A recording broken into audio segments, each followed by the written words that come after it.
This window is pristine, at least on the inside. A red thread has been taped to the glass using adhesive tape. It trembles ever so slightly in the cold wind.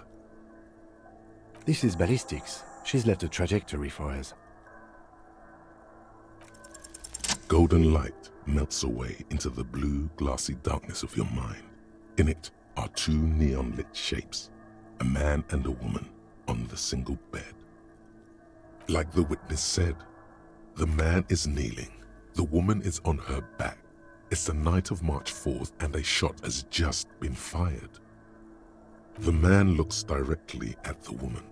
The shot's possible directions converge in his mouth, a ray cast from somewhere outside, entering his brain. Ending him. The red thread bisecting the room shows the trajectory of the bullet.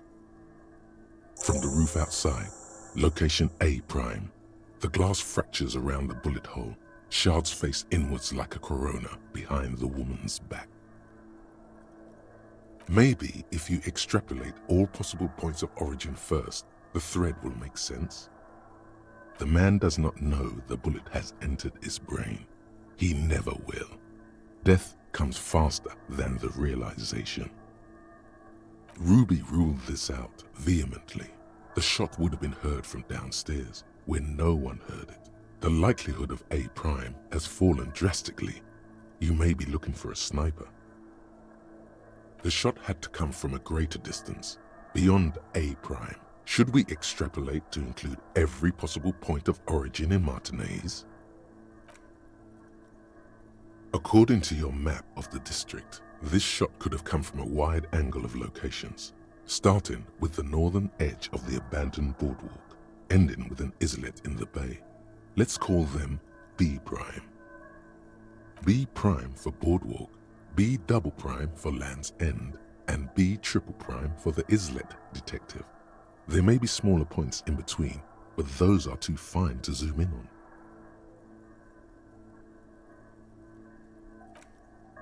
"700 meters away, the likeliest of these B positions, 20% chance. A skilled sniper could have made the shot, provided he had a safe sniper's nest. Even with the light on inside, we're talking military training.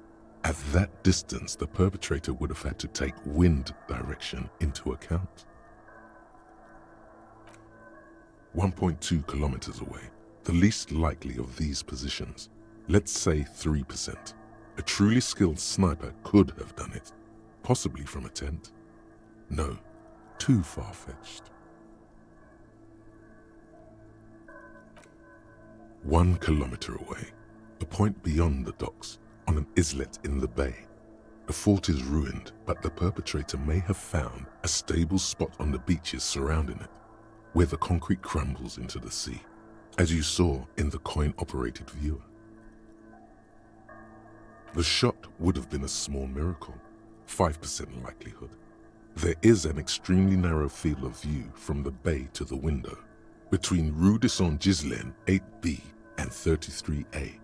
The angle would have been extreme and access to the islets is questionable, but it is a possibility.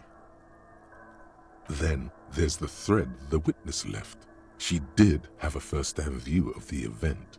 Perhaps she found something in the outer reaches of her memory of it. You need to inspect it again. It suggests the bullet came from the extreme upper quadrant of possible angles, from a point beyond the roof. B triple prime. The island in the bay. Unless she thinks the perpetrator was standing on the ring antenna. That is where the thread seems to point. I remember. She was there that night. She would have known precisely where the bullet hole was in the glass. She had a long time to think about it after, standing on that roof, staring at the glass. It also looks like there may be more to her skill set than we know. The question is, should we trust her? I don't know. At this point... What difference does it make? So it is.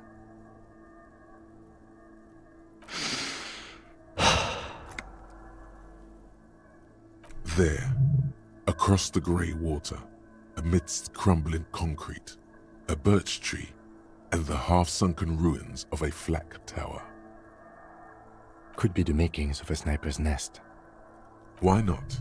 Military fortifications are made for that kind of thing. Okay, let's go to the fucking island. How do we get there? Joyce Messier had a sloop, but she's gone. Ah, yes, of course. The village. Let's go.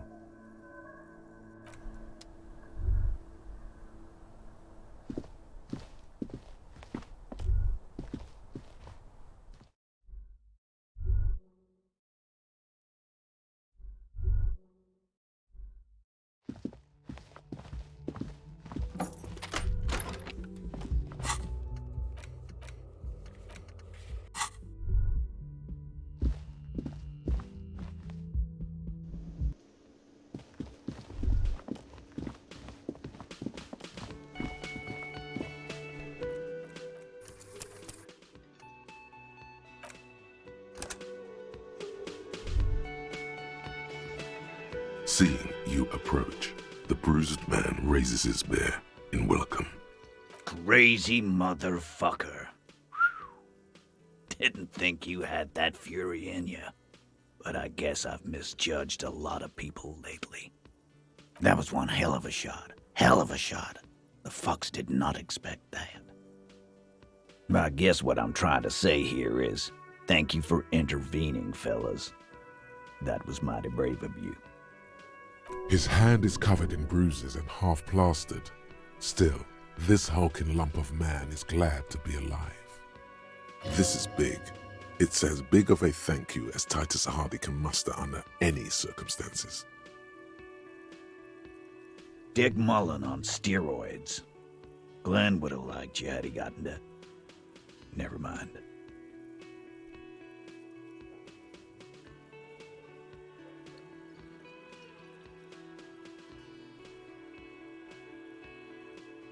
Take care, coppers. You two look after yourselves now. Death passed on you today, but men don't get that lucky twice. Copo Loco. And normal cop, I guess. Good luck in Shamrock. Scars made the best tattoos, they say. Thanks for getting involved, guys. Not a lot of cops would step into that line of fire, but you did. And if you ever feel like the uniform is holding you back, I've got a few vacancies. You'd make one hardy boy, copper.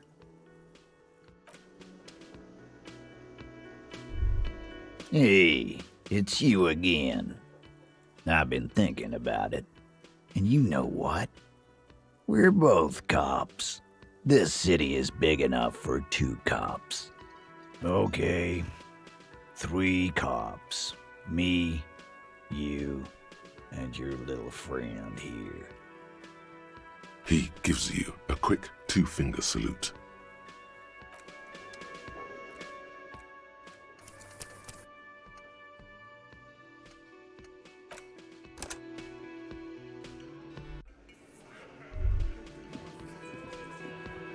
It's you again. What is it?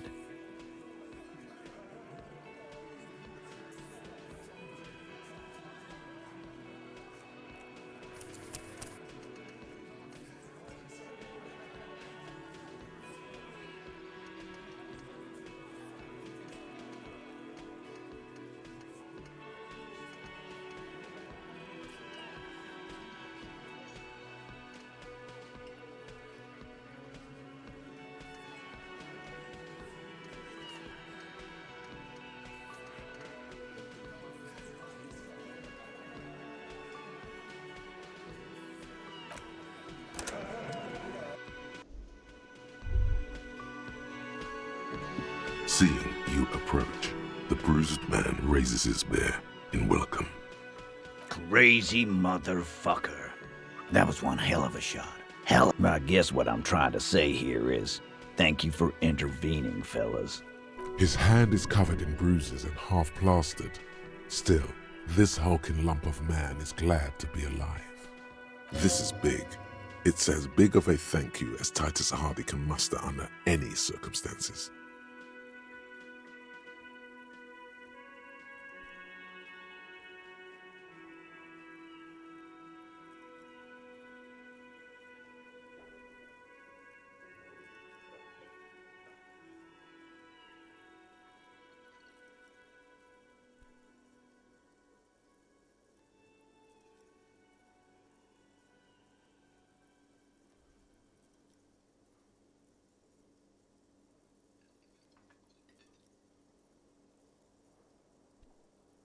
Take care, Copper. Hey, it's you again. Okay. 3 cops. Me, you, and your little friend here. Take care, coppers. You. Copo Loco. Thanks for getting. And if you ever feel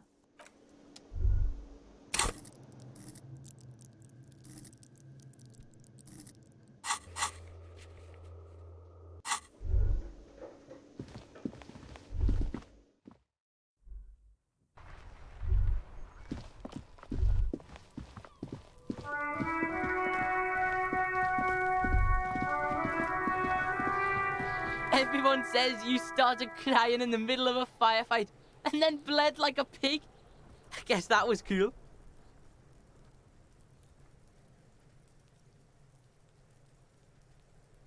People, they say you'd kind of died for a moment, that you let your shit out already, but then came back. So I guess that's what's cool now. Just don't think because you got half your dick shot off and you're an invalid now, Kuno's gonna treat you different. Kuno doesn't reward weakness. It's business as usual with Kuno. Kuno's cold like that. Feels good for some reason. Watch out, pig. It's a dangerous world out there. But Kuno's got his eyes on you.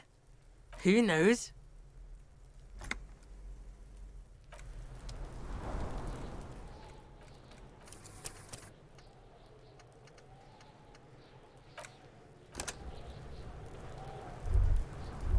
Fuck does Kuno care?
Fuck does Kuno care?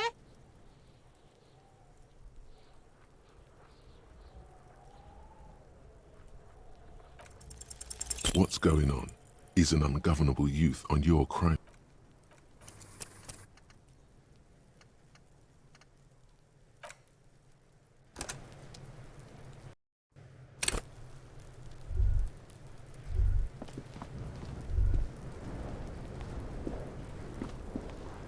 Fuck does Kuno care?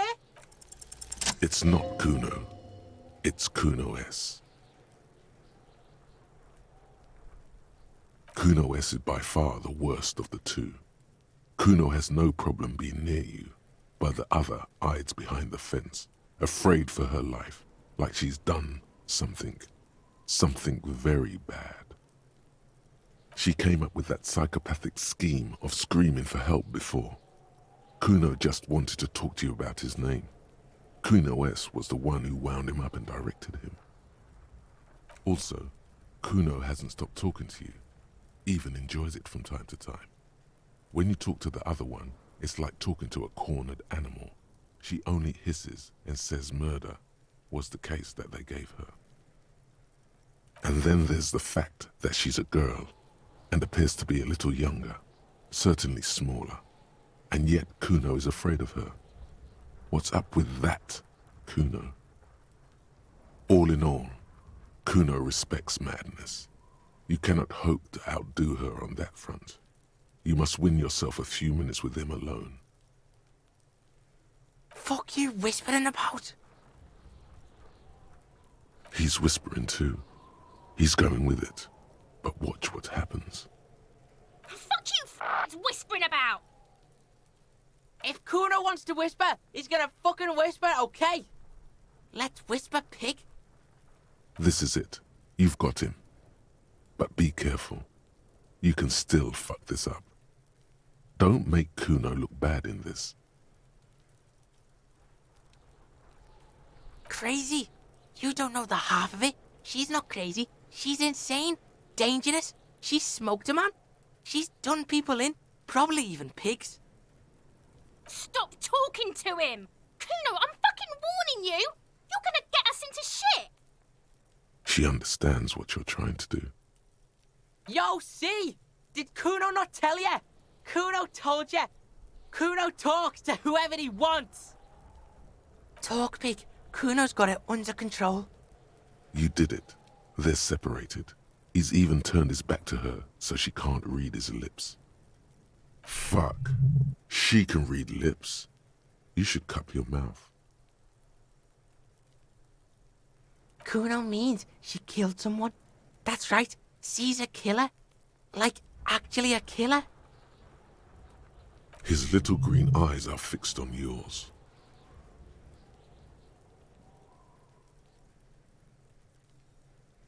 Are you getting this? You think I'm fucking telling you a joke here? How hard do you think it is to kill a fat ass? Sweet talk him, then knife him. She's probably killed a pig too. I mean, I'm pretty sure she has. Forget Kuno said that. Kuno was just shitting. Kuno was just running his mouth. Kuno's stupid like that. There's something cold in the air, like water lapping against cold stones, or dripping in a hallway nearby. 3 years ago, there were shoes in the corner. The creature peers at you both from over the fence. There is something searching in her eyes. Fear. Kuno wasn't around, and C was with Kuno. Told you this already. Look, Kuno's gonna put you at ease. We didn't do it. Yeah, she's psycho. None of that kiddie psycho, cat burning shit. She does the real deal. Snuff radio shit. Believe me, pig, you don't want to know. Like the private radio stations Noid mentioned? Fuck knows. She says it's the Song of Air people or some shit. Crazy people. The fucking Nakis. I don't know. Some things are too awful to dwell on. The Nakis and Runkaris might be some kind of defense mechanism. Fuck no, she's not me sister. She's just a stray who got in, like a mad dog or some shit. Yeah, she was just there. What was that, Kuno? She was in the hallway, dripping wet, by the fucking shoe rack, in the dark. Yeah, that's the place. She was just balled up near the closet, psycho style. Kuno's got no fucking idea. Her hair was all wet. I think she pissed on the floor too. She was there for 3 days, in the corner, every time Kuno went out. I dunno. Someone left the door open. Kuno comes home and she's sleeping under the desk, under the pile of clothes, like a dog. Kuno's dad doesn't give a shit. Doesn't even see her there, or thinks it's fucking Kuno. Shit's all on Kuno. How's Kuno dealing? Kuno's dealing just fine. He doesn't need you fucking with any of it. C doesn't either. Kuno's got this shit under control.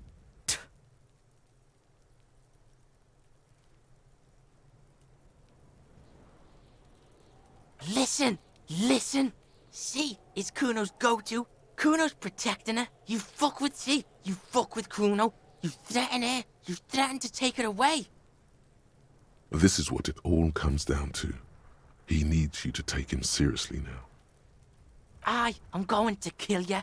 I'll run when you put the cuffs on her, sneak up on you later, and fuck you up. You understand? He may not be able to do it, but he will try. Right now, he believes he will.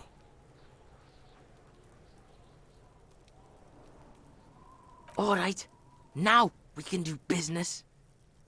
He's breathing heavily. That took something out of him. Yeah? What do you want? Kuno can hook you up with... Oh, don't hook him up with shit, Kuno. See? Relax. He respects the Kuno. Kuno made him respect the Kuno. You respect the Kuno, you get all kinds of shit. Remember when you tried to get Kuno to hook you up? We can get on that now. If you run a little errand for the Kuno, me and you, Kuno's gonna hook you up with illegal narcotics. See, it's tension and release with Kuno. Now we releasing. The pan buying shit, that's on now too. 90% discount for Kuno's pig. Kuno can flex. Kuno flexes for hobos. Kuno sees you're in need. Here, pig. We're falling now. Performance buddies.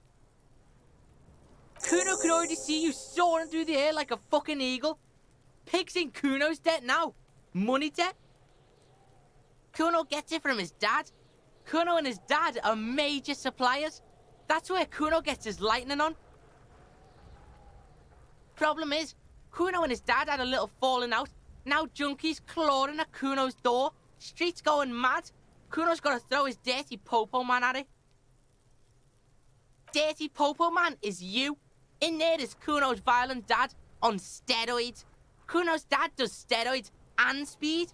If you can take him, you can have half of the speed. Kuno's dad is a fucking monster. He's the most violent man in Revachol. He doesn't give a shit about a single thing. He drinks too. Looks like we're looking at a close-quarters fight in some rundown drug den. Bongs falling, hookers screaming. You should use the environment against him. You know how you'd be best off here? With a gun. Best have it in your hand when you go in there.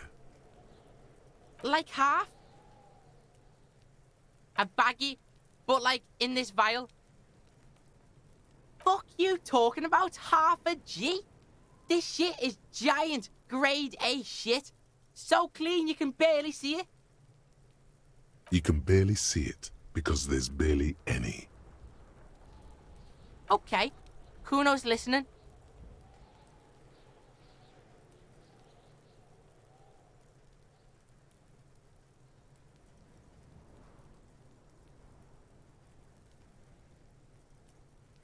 Sure, whatever. If you survive, make sure to bring that shit back to Kuno. Kuno's almost out. You wouldn't like the Kuno when he's out. Just get in the apartment building. Kuno knows you already fucked your way in. Kuno knows everything. Go to room 12, first floor, and kick down the door. Police violence style. Kuno style. And then it's action time. You're locked in the room with violent fuckheads. That's it. Next time Kuno sees you, you better have his shit. What the hell are you signing us up for here? Okay then.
A shabby door hangs oddly on its hinges, secured to the doorframe with a safety chain.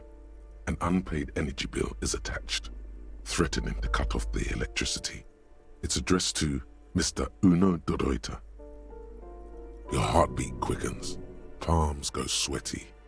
The siren of amphetamine is singing you her song. And the place comes with 3 months' worth of utility bills. No response. The apartment numbers have fallen off the door, leaving the panel with a sticky 1 shaped shadow and a marker drawn 2. Nothing happens. It must be an ambush. Let's get your adrenaline pumping, just in case. You'll need to equip the chain cutters to enter. Snip right through the metal.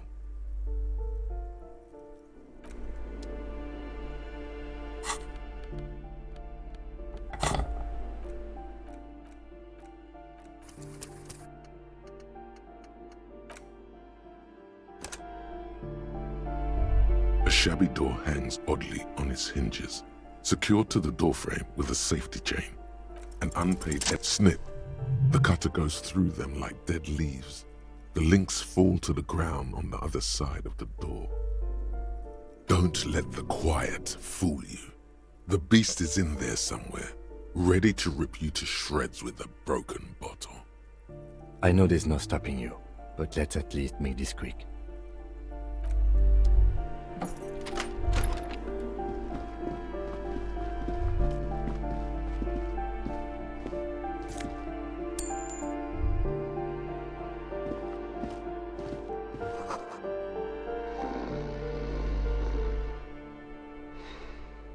A phone book lies open on the table, covering a stack of utility bills. Right next to it, in plain sight, sits a small bottle of amphetamine, conveniently equipped with a straw. Score! It's right there, baby. Today's your lucky day. Good. Confiscate it. The minuscule amount of amphetamine doesn't interest the lieutenant in the slightest. He listens instead to something in the other room. You pocket the bottle as if it were the most natural thing in the world. Don't wait. Celebrate. Blast that shit right here. Take inventory of it once this boring table shit is done. Blast it before you face the beast, Deruita. You're going to need the encouragement.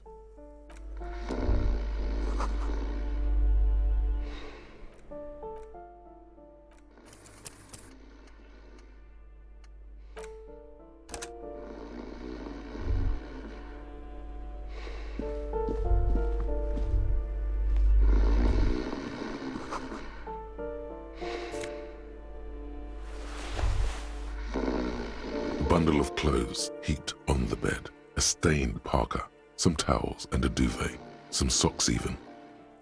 In the dark, it looks like a nest.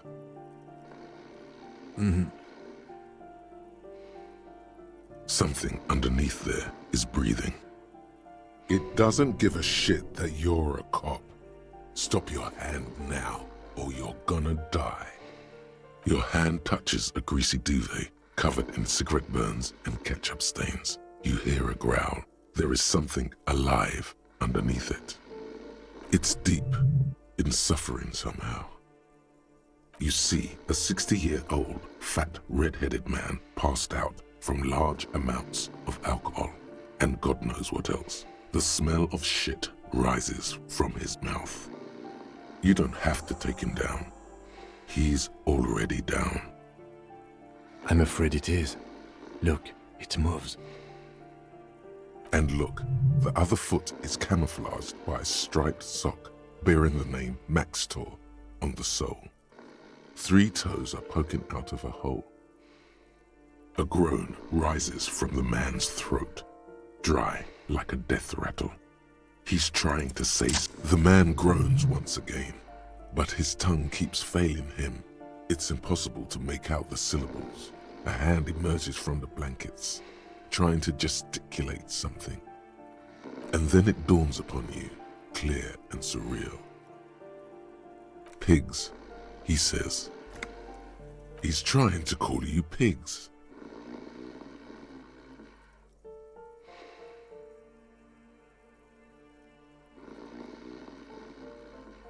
His hand falls back on the bed, limp and defeated. A loud snore escapes his mouth. He's asleep again. At least he got to say his piece. Well, judging by the color of his hair, I would say yes, it is. The lieutenant's right. The man's unwashed hair bears a familiar ginger tone. Even the hair on his chest is coppery. The light from the window falls into his half-open eyes. There's still plenty to be scared of here, just not what you thought.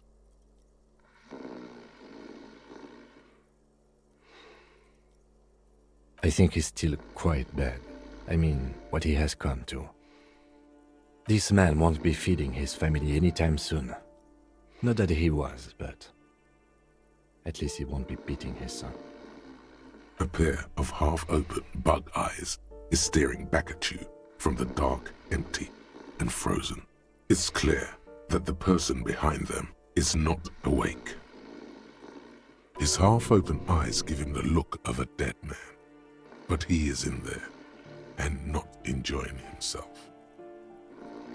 Can't you tell?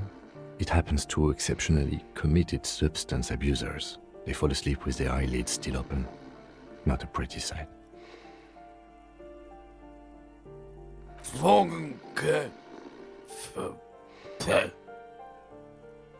Look, he's trying to communicate.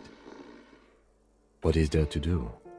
We could turn him on his side so he doesn't choke on his own vomit, but he's already on his side.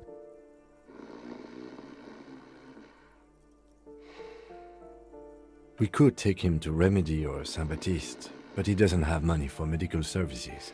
The almshouse would turn him down. They don't do charity for people who are trying to kill themselves. Besides, he'll be dead in a few. The pile of blankets grunts miserably. Silence. Only heat emanates from the sleeping body. He wouldn't be too thrilled to learn you stole his stash. It was the last thing keeping him functional.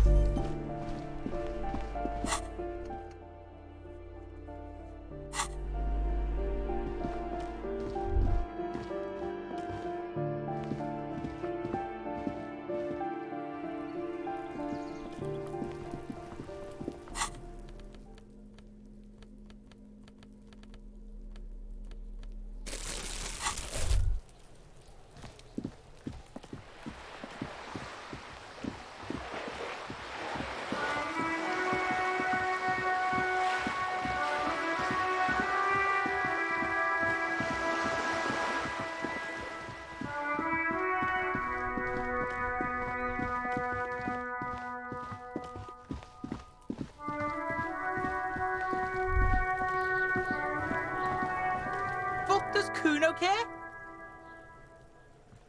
Alright, so you got Kuno's kilo. Here is how we do it. First, you give Kuno Kuno's kilo, then Kuno gives you half back. That's how we split it. It's the best way, street way. Kuno knows what Kuno means. Word on the street is, you sent your little friend in dressed as a hooker, distraction style. That's some sick shit. Not a single muscle moves on the lieutenant's face. Kuno wants to hear all about it, but first we split the kilo, then we shoot the shit.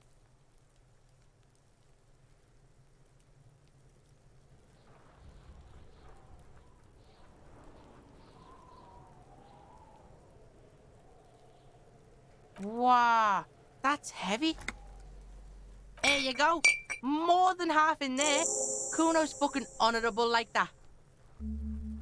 There is no movement on the lieutenant's face as he stares intently at the trash container.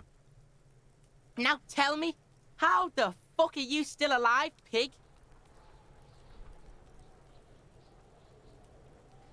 The fuck do you know about Kuno's life? Kuno's got plans. Get the fuck out of here.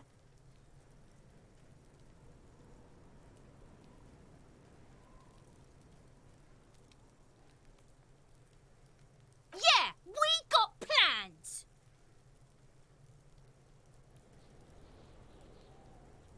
6 meters underground, below piping from before the war, the collapsed remains of the Martinez storm drain system. There are 2 stolen flashlights with piles of batteries next to them, beside 2 bedrolls, in the dark and opening into the lower tunnels.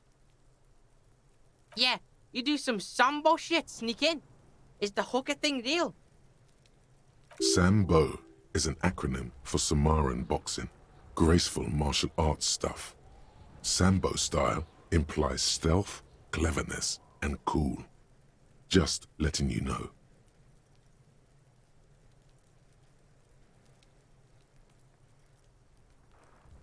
You got lucky. Kuno's dad was out getting more drink. Kuno knew that. That's why he sent you. Kuno cares about his pig. Doesn't want his pig to get hurt. Yeah, you do some Sambo shit, sneak in. Is the hooker thing real? The lieutenant flashes you a sharp look, but doesn't say anything. Only his tightly closed lips betray the effort keeping silent takes him. Fuck out of here. Kuno made that shit up to demean you. Look, pigs. Kuno gets it. You don't want to talk about it. Close quarters combat shit. Kuno doesn't want to talk about it either. Combat trauma shit. That room was so small. To be stuck in there with him, not an easy fight for a kid. What? His posture changes. The swaying rooster motion stops for a second. Then he gets it going again, reorienting himself. Fuck right. Kuno's dad was sleeping like a bum. Kuno told ya. Kuno's dad doesn't give a shit about anything. Fucking breaking and entering shit. That's nothing to Kuno's dad. You got lucky, pig. Kuno knew this. Kuno's fucking violent fiend dad's been drinking hard lately. Kuno knew you have a way in. Narrow window. Kuno window.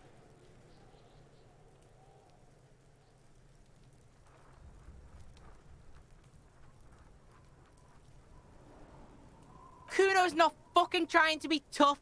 This shit is real. Kuno's fucking violent dad's gonna be a vegetable. Kuno knows that shit. Stroke shit. Stomach fucked up and... Kuno's gonna go out like that too. Gonna be just like Kuno's violent dad. Speed shit, crime shit, fucking on the bed. Go out West Revachol style. Stop saying all this sad shit, Kuno. There's a touch of grief in there. Fuck are you talking, sad? Kuno's got hard shit, death shit, nothing shit.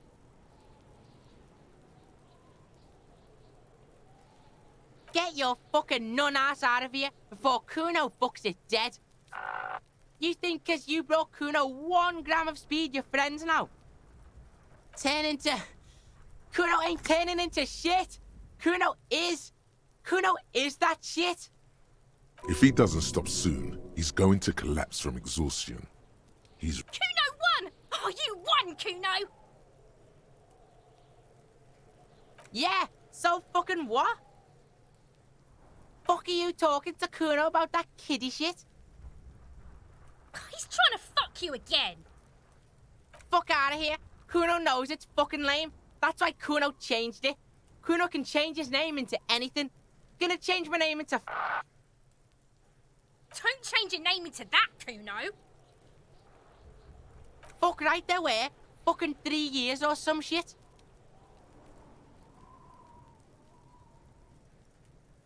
Yeah, that's right. Kuno's dad doesn't give a shit about that electricity and light shit. Just wants to pound on people and drink.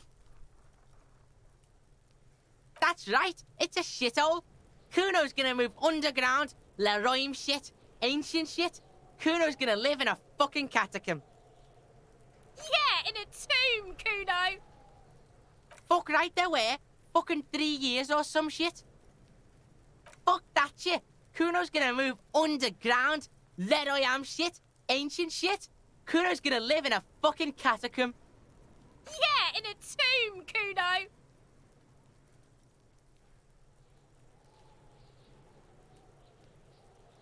Yeah, you do some Sambo shit, sneak in. Is the hooker thing real? What is this shit? He's fucked up on roids to drink more. You can't kill him. Kuno's dad says he'll die by his own hand. Die suicide style. What? His posture changes. Fuck right. Kuno's dad was sleeping like a bum. You got lucky, pig. Kuno knew this. Kuno's fucking violent fiend dad's been drinking hard lately. Kuno knew you have a way in. Narrow window. Kuno window. Yeah. Kuno's dad is fucking nothing. Fucking coma shit. Stroke shit. Kuno's dad is so fucking violent. He's had a stroke many times. Shit.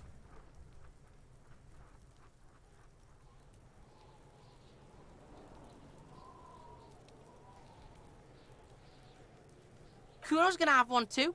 Gonna be just like Kuno's dad. Speed shit. Stop saying all this sad shit, Kuno. There's a touch of grief in the... Fuck you talking, sad? Kuno's got hard shit, death shit, nothing shit. Fuck right I am.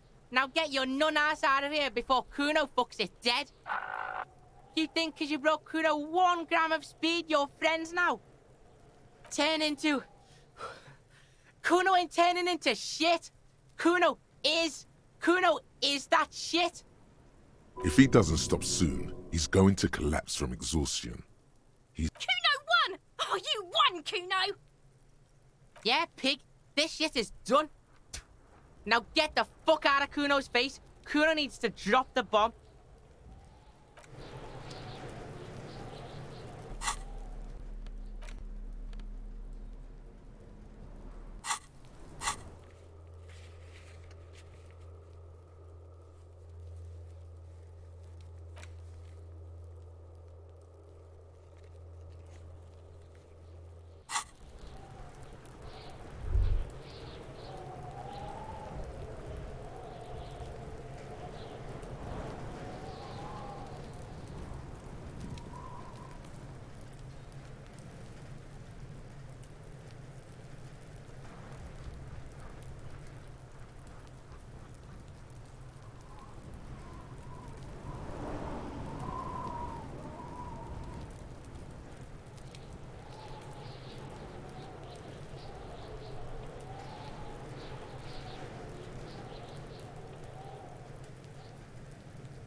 The graffito has been painted over the traces of the fight that took place here. It smells of blood and heavy fuel oil. This was Cindy the Skull. The lieutenant crouches, touching the fuel oil with his finger. Looks like it, yes. This is still fresh. It wasn't here yesterday. And blood. Some of it is even yours. Heavy fuel oil. Isn't that flammable? The fuel oil catches fire immediately with an ominous hiss. A bright orange flash across the surface of the letters. Black smoke rises from the burning message. The lieutenant has taken a small step back. He looks at your face illuminated by the flames and nods silently. Then the flames warmed him too. Not at all in a bad way. Let's go to that island. Slowly, the flames subside, the fuel burning out. The air still smells of mazout and springtime.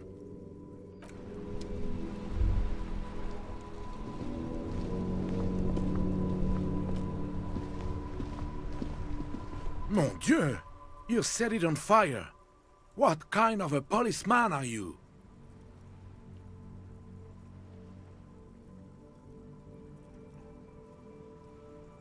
Oh, well, thank you, officer. It certainly lightened the mood. Very cozy, like a little street fair almost.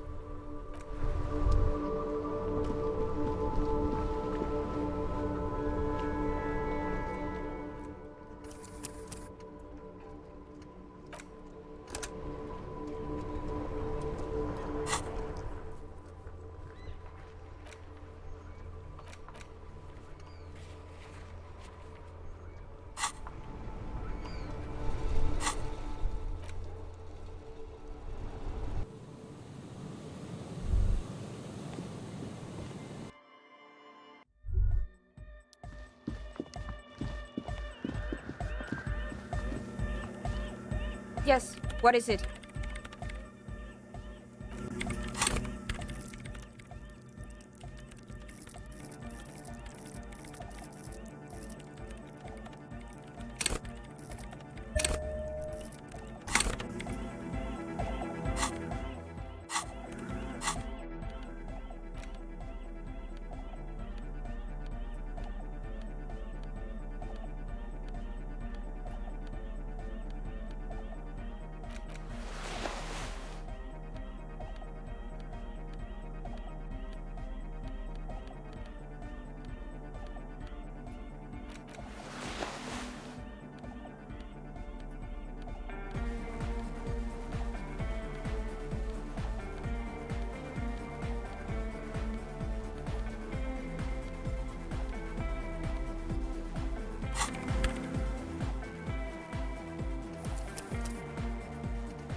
Yes, what is it?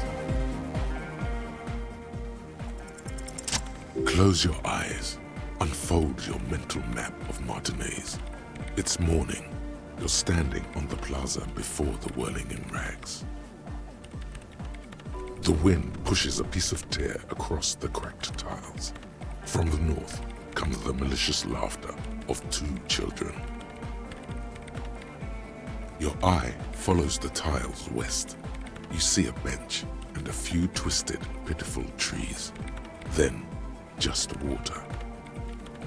From behind you, a low, spectral voice whispers, "Nay." Beyond the unkempt backyard rises a monstrous assemblage of concrete, plaster, and corrugated sheet metal. The voice again, more urgent now. "Nay." You turn around. The morning sun is blinding. You bring your hand to your brow, and a great shadow materializes before you. A towering beast, frozen in mid-air. Come on, that's not the worst idea. We'll need an adequate power supply and a great quantity of cable. If we connect the cables to some of the stranded lorries, we could theoretically increase the antenna's wavelength exponentially. Whatever ambivalence she had about your project before, she's now fully engaged in solving this technical puzzle. It's completely ridiculous, but I believe we could transform the entire roundabout into one solid fractal antenna. A note of awe in her voice. She's shocked and pleased by her own audacity.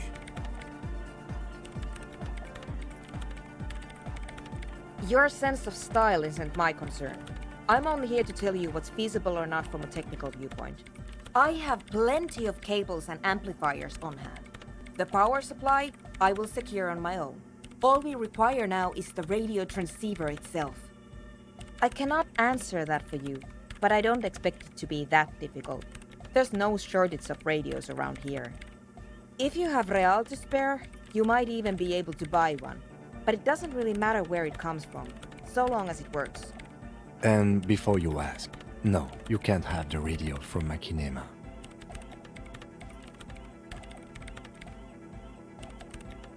I highly doubt that.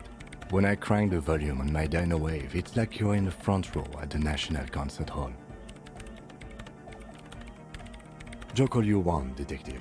Whatever radio you manage to scrounge up won't lay a finger on my setup. There is no need to go out of your way to find a top-shelf radio for this purpose. As long as it's functional, that is what counts. Absolutely not. My reign prefect is my livelihood. If something were to go wrong, it would be a disaster. Certainly, though it requires a fair amount of technical finesse to remove them. Frankly, it's not worth the bother. Just find a regular radio. That sounds like a perfectly adequate radio. In the meantime, I will gather the rest of the materials. We will meet back here when you have it.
Boyadero stares at you with respect, then gestures towards the trickles of blood adorning your clothes.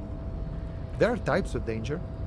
The one I'm usually concerned with is lung cancer or getting mauled by wildlife, not bullets.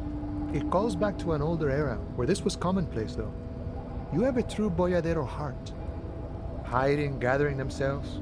The harbor's in full lockdown, friend. No, man. He says it matter of fact. Time will tell. I'll tell Evrart you dropped by. I'll be okay here, doing lookout. Don't worry about me. I live to alleviate the worries of our brothers. You know it, friend.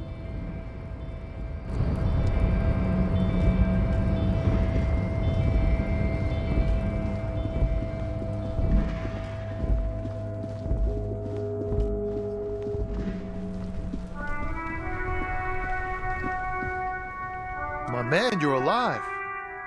Almost. Kind of. Sort of alive? Man, what a day. I missed out on most of the action, but I heard it was quite the encounter. Had a strong sense of finality to it. So what's next? You guys heading back to Jamrock now? Talk is local union muscle were behind it all. I'd reckon the case is closed, even if it kind of turned into a shit show. Hey, that's just what I heard. Old wives' tale. So, what next? Good luck with that, my man. Ain't easy being you, but hey, you're still breathing, right? Fuck it. I'm a bad guy now. There's things more important than holding a grudge. It's okay. You've been through enough. We are what we are. And you're a cop. Shoot. Sorry, man. Didn't mean it like that. Ask away. Okay. The lieutenant throws you a quick glance. What are you doing?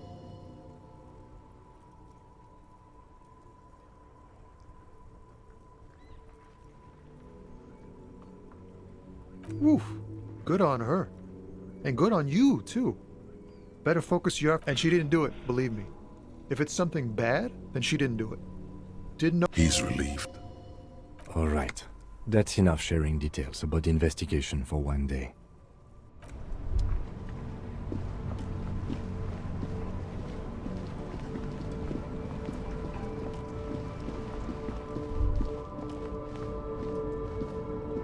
The speakers below are banged up and worthless. The shine on these sunglasses lasts a lifetime, officer. You keep coming back. That's good.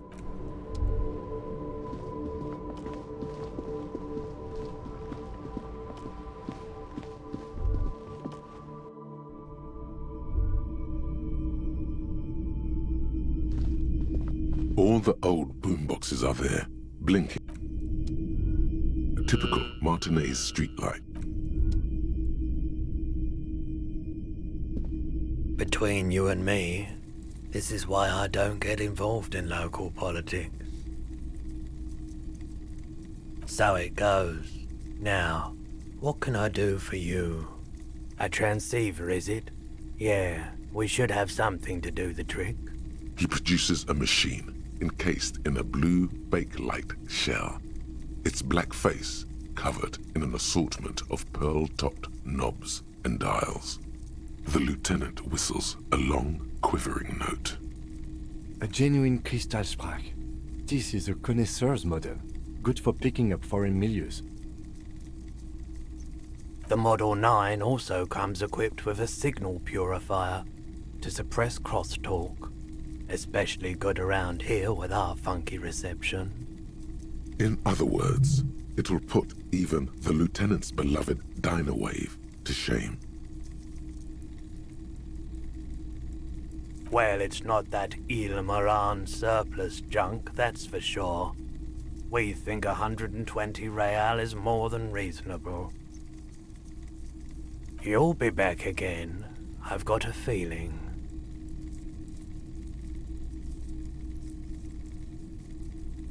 Sure, let me have a look. Alright, let's see it. Oh no, no, no, no. I don't need bloodthirsty mercenaries knocking on my door looking for their missing toys. Besides, this gear costs a fortune. There's no one in Martinez with that kind of money. It feels like he would have accepted the risk if he hoped to profit from it. It's not greed, though. Deep down, he's a gambler, provided the stakes are sufficiently interesting. Anything else you're thinking of selling?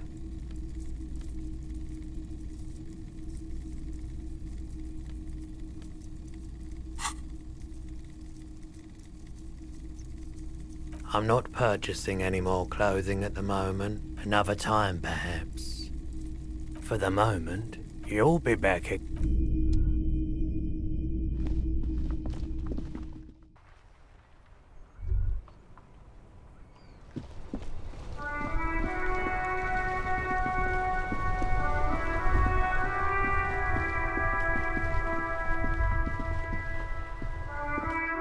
The dented yellow mailbox greets you with its graffito, bullet holes, and an RCM sticker.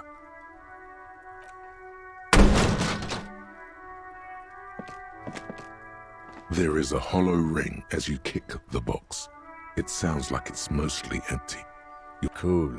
You really showed that mail collection box. The lieutenant pats the box on the head, ever so slightly, before walking away.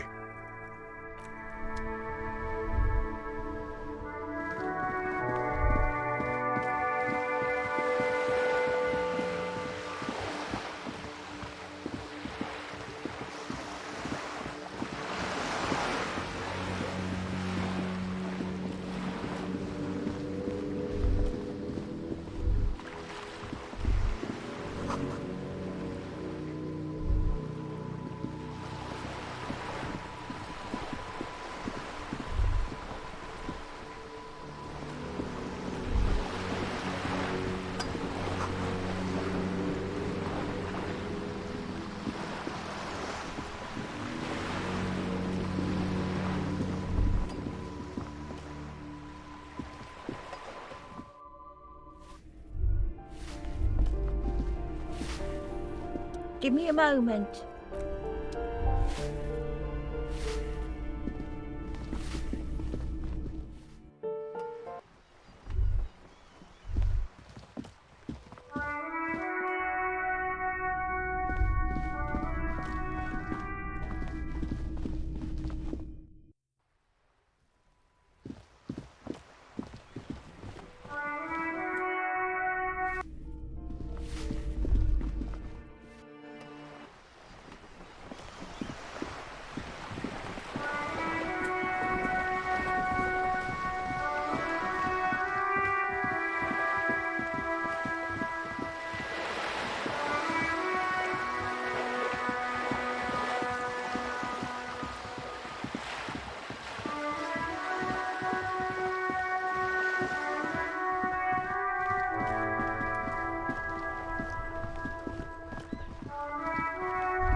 Oh, you're up.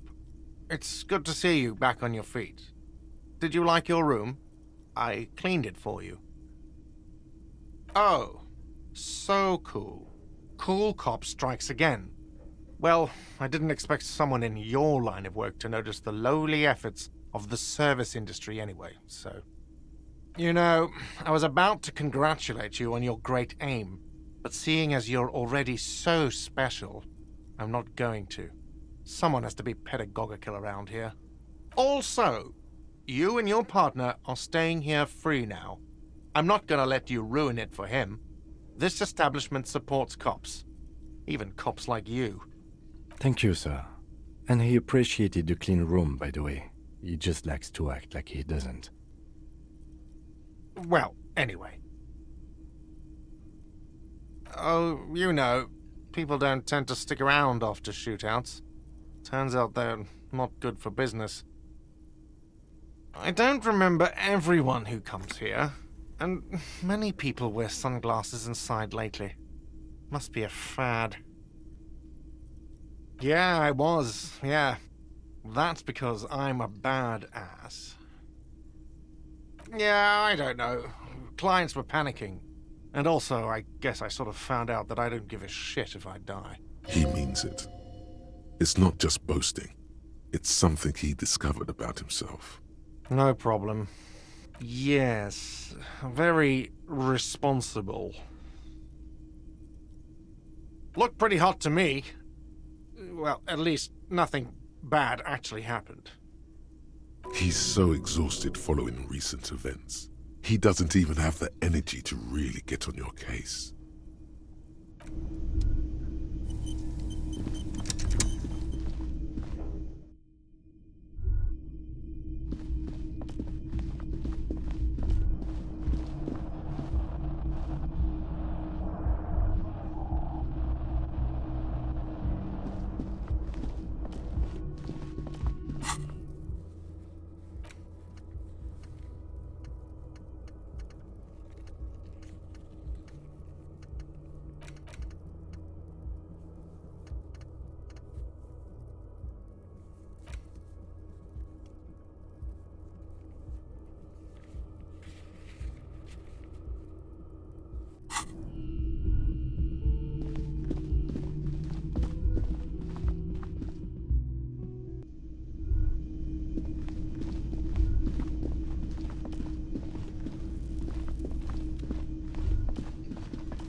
Both cables are on.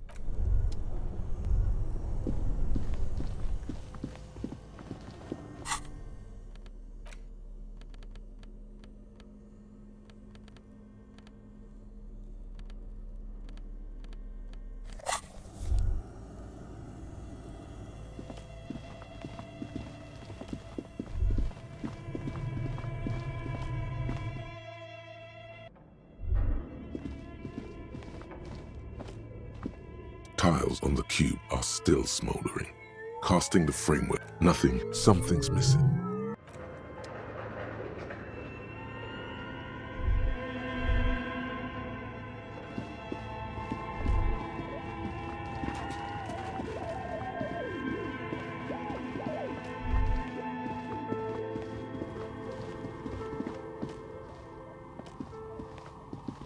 Oh, it's you again. Are you looking for a die? Of course. Tell me what you have in mind.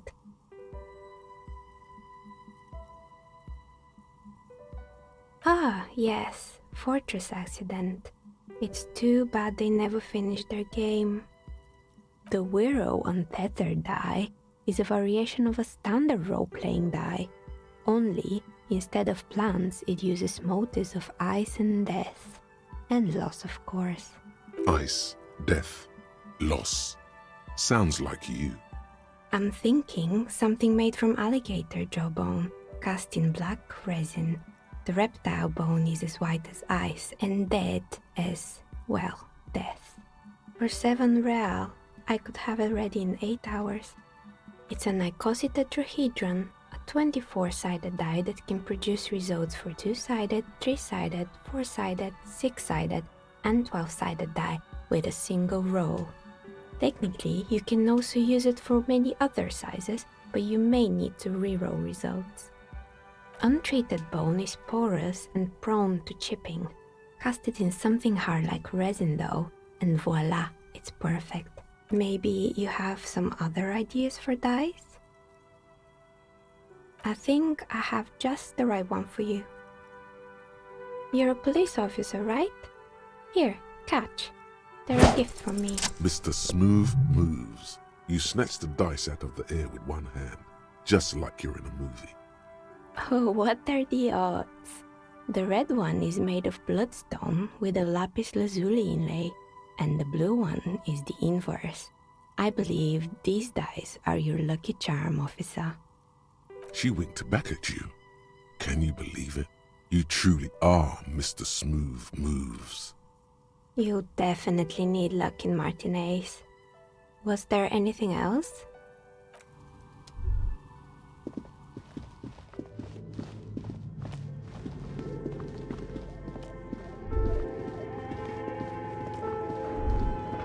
Looks like someone tried to reconceptualize their business here. Look, the skis and rotor blades both bear the same Slipstream logo. It seems likely that they started out making one, failed to turn a profit, and then pivoted to producing the other. That's a good question. Reality is ruthless.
Yes?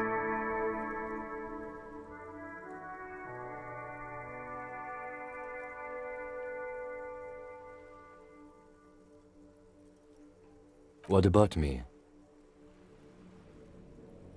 No. Your brain sends the signal to your lips, but they refuse the order. Something is paralyzing them. You're pretty sure it has something to do with the lieutenant's eyebrow. It's like you're locked down. Something the matter, detective? What's going on? It's like you're a puppet in his hands.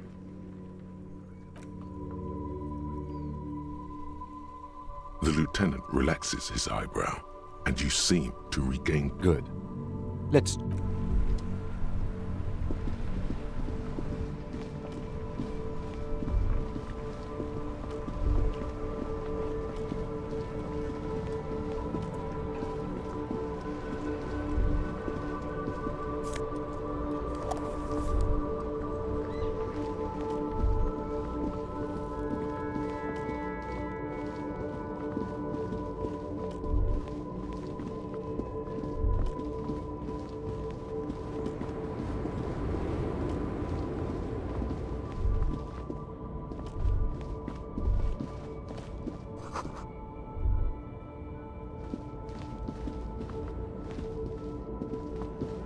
A lorry abandoned bites the smell of cigarettes. There's something odd about the passenger seat. The seating fabric has been pulled tight over the lower side of the seat where the tool... It takes a few moments, but eventually the transceiver slides from its greased socket mount with an eminently satisfying ching, nearly the same sound produced by the action on a good breech loader. You can't fail to notice. Funny, isn't it? The lady driver used this same radio to evade coalition authorities, and now you are using it to contact them directly. It's just ironic, that's all. Where the radio used to be, there's just a rectangular shadow now. It's about the size of a small box of pasta, but much heavier. Now that you're looking at it more closely, you realize the various dials and meters make it look vaguely like a face. A distinctive triangular logo forms the nose. That's the mark of Esteaz Electronica, one of the major manufacturers of advanced radio equipment. You've surprised me more than once during the course of our investigation, but I have to say it still seems like a remote scenario. An Esteraz is certainly nothing to sniff at, but if you compare the feature sets, I would say they are more or less equivalent. I've no reason to be jealous, Detective. An Esteraz is certainly nothing to sniff at, but if you compare the feature sets, I would say they are more or less equivalent. So it would appear. An Esteraz is certainly nothing to sniff at, but if you compare the feature sets, I would say they are more or less equivalent. It should. Assuming we can find a way to replace the frequency dial. The movie stars are still smiling from the walls, but there's a rectangular shadow where the radio used to be. Close the rusty old lorry door.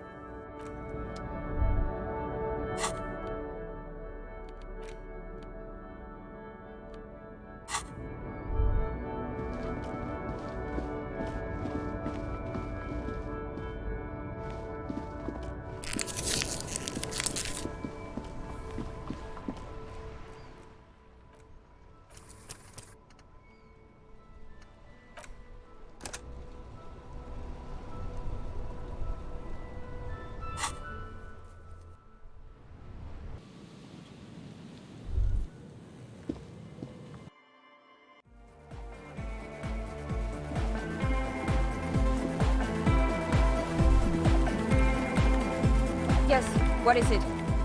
Ah, very good. Let's see what you have. Interesting. An Esterhazy EH4, heavily customized. This is an advanced model, highly capable. I'll need to replace the frequency dial, but it should certainly work for our purposes. She's impressed by your resourcefulness as much as by the equipment itself. I believe that means we're ready to get started. I should warn you, once we begin setting up this antenna, we'll need to see the whole process through. There won't be any second chances, any do-overs. You understand? So if there's anything you'd like to get in order before we depart, I suggest you do it now. Ah, yes. I wasn't sure what to do about that, but then I discovered an abandoned power source down by the edge of the bay. Oh, yes. I did notice that it was covered in police livery. Then you already know that the carriage itself is irreparable, but the rear-mounted engine seems to be in fine working order. My intention is to run a power cable from the engine up to the antenna. It won't last forever, but it should give us enough time to establish a connection with Coalition warship Archer. That's up to you.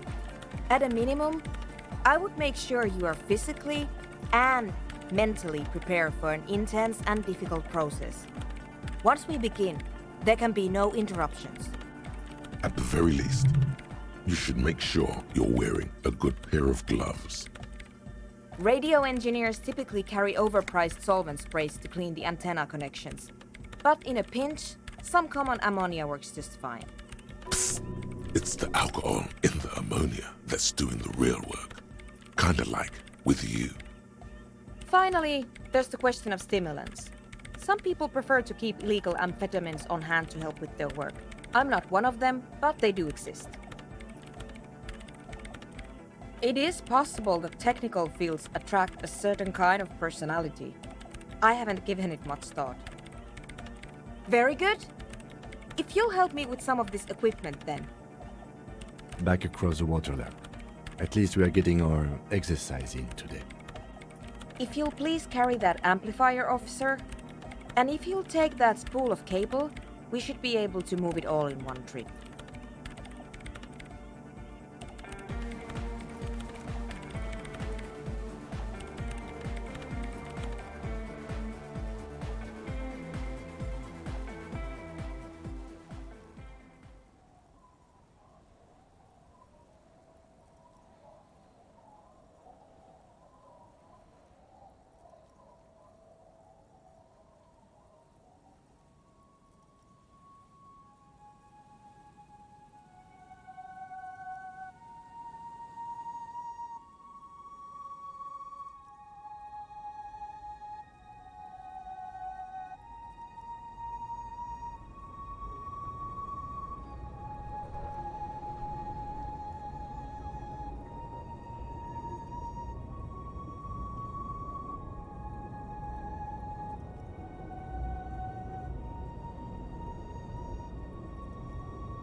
And now if you'll just connect that here... It's done. I believe we are ready. We're ready to try at least. Please put on these headphones.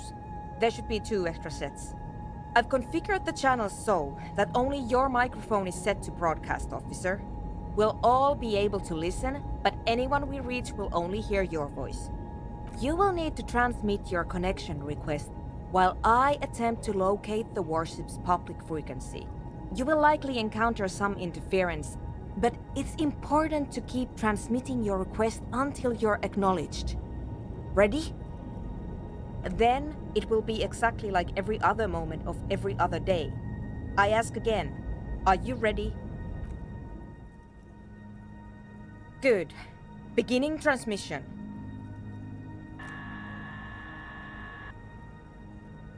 A soft rustling. Between your ears, a winterscape with fast-falling snow.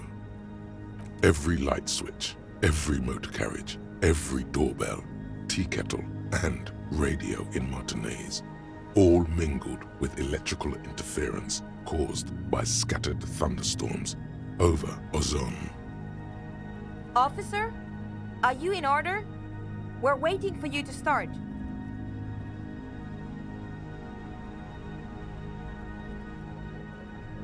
We don't have time for indecision. Just say whatever first comes to mind. Is there anybody there? The lieutenant looks up at you with a nervous glance. Nervous for who, though, you cannot say. Try again, officer. Perhaps you're simply imagining it. But it seems as though you're learning to pull apart the fibers of this auditory felt. You focus on one strand in particular, one that sounds very nearly human. Nein, Liebling, das lasse ich nicht zu. Wie kannst du unseren Jungen bloß auf einen dieser Dinger nach Bredefort schicken? Marianne hat mir erzählt, dass Oscar nicht mehr, seit er auf einem Luftschiff aus Graz zurückgekommen ist. halten ihn die Psychologen für vollkommen normal. Aber sie hat das Gefühl, seit seiner Rückkehr mit einem Fremden zusammenzuleben. You can't make out a word of this gibberish. The rustling of dry autumn leaves, waves breaking at a distance, 1,000 wings beating at once. Liebling, bitte. Er ist unser einziges Kind. Er kann doch auch nächstes Jahr zur Akademie gehen. It isn't gibberish, it's Valder. Now please keep trying.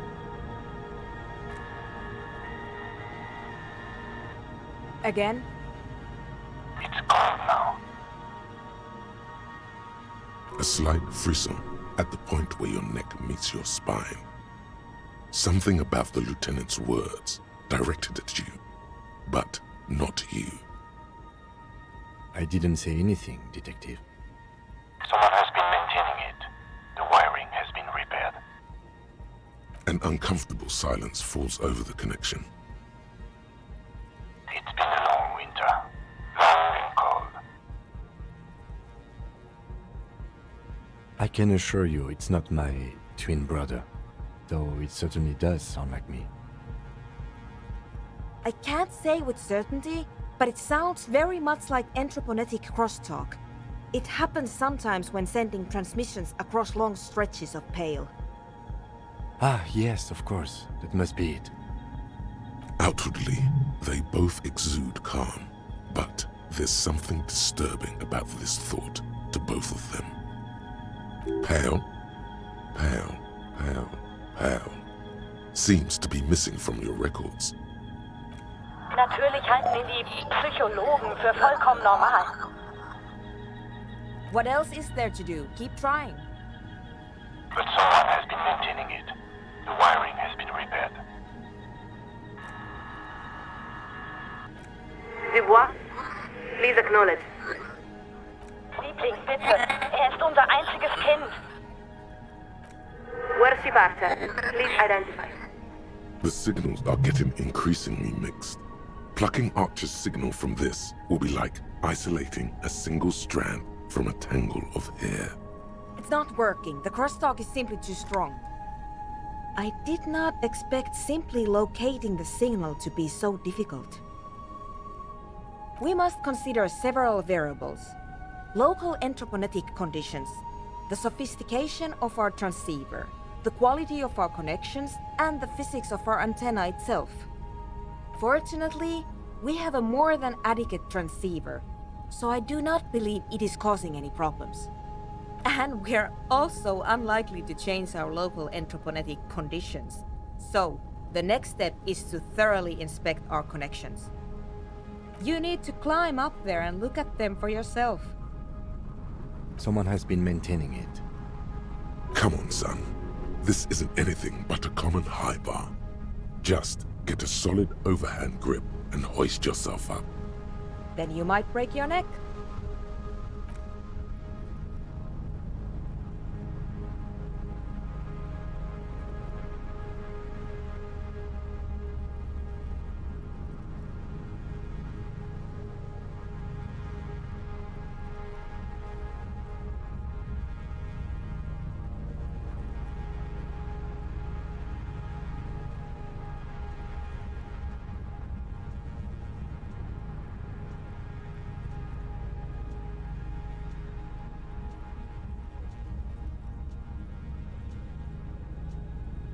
Your gloves give you a solid grip on the metal bar. This feels pleasingly familiar.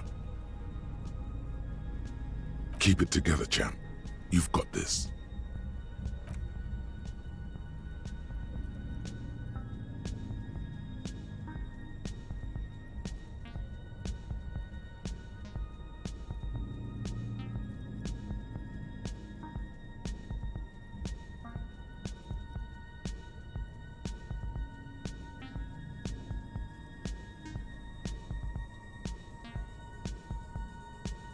And before you know it, you're safely perched atop the monument.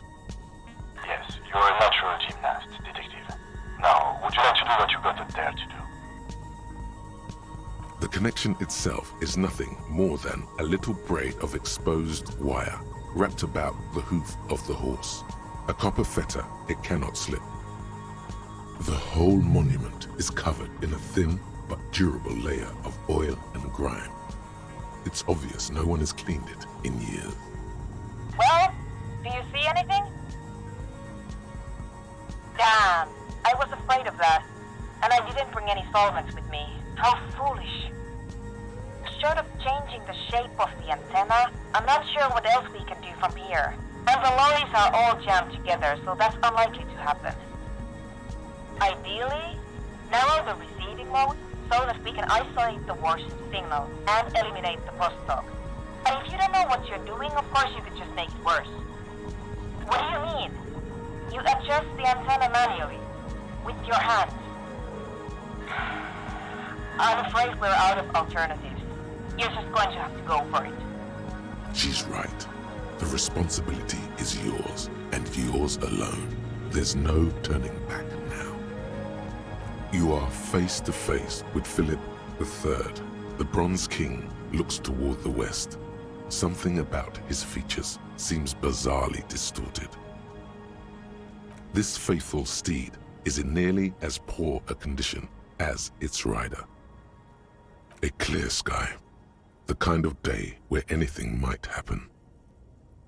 Across the river, you can see Coalition warship Archer tracing its gradual circuit above Revachol East. A few of the idle lorry drivers and strikebreakers gesture at you with their cigarettes, more out of curiosity than anything else. From the window of one of the adjacent apartment buildings, an older woman leans out, her heavy breasts sagging. She yells a single word you can't make out, and then shuts the window with a violent thunk.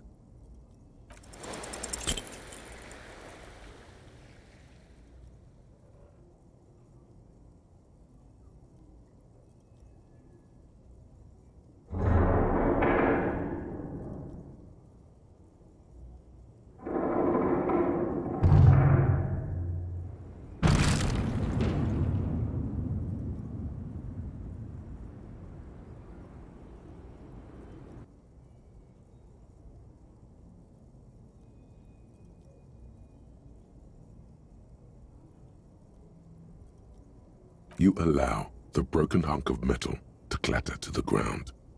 It wasn't clear to you it did anything anyway. Nein, Liebling! What are you doing? The connection is even worse now. This is extremely unprofessional. But you didn't. You made things worse. She's right. This was your responsibility. Damn it. I'm going to push the power supply. I doubt it will last more than a few minutes, so you'd better make them count. A maelstrom of sound, swirling and swirling around an invisible point. It's mounting, mounting. Nicht mehr derselbe ist, seit auf einem Luftschiff aus Graz zurückgekommen ist. Lieutenant Dubois, please respond. It's too much. Your eardrums are throbbing, about to burst. A long winter, long and cold. And then, nothing. Try it now.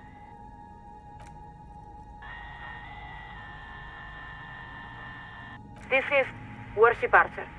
We are acknowledging and accepting you. Though we're still getting quite a bit of interference. This is the best we can do. I suggest you get to your business quickly. I doubt I'll be able to maintain even this connection very long. There is so much you wish you could ask, but you probably only have time for 1 or 2 questions before the signal is lost. Please be advised that you are speaking on a public frequency. What is your request? A very important question with a very simple answer. We want humanity to endure. Beyond that, it may be said that we are the inheritors and stewards of Dolores Day's legacy. Dolores Day. So beautiful. Immeasurable. It includes interstellar travel, 3 scientific revolutions, humanism, internationalism, the welfare state, and balance of terror theory. Nothing less than the intellectual foundation of our modern order. The role of the Moralist International is twofold: to buy humanity sufficient time to perfect itself, and to patiently guide it along the road while protecting it from ideological highwaymen and eschatologists. It was established by many of the same founding party members who elected Dolores Day, and who, after her assassination, dedicated their lives to the continuation of her political and intellectual project. It's an elegant idea, one of the cornerstones of the modern era.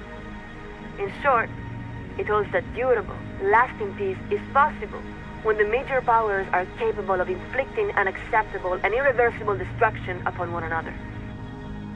Because no rational state is willing to accept the risk of such a calamity befalling its own people.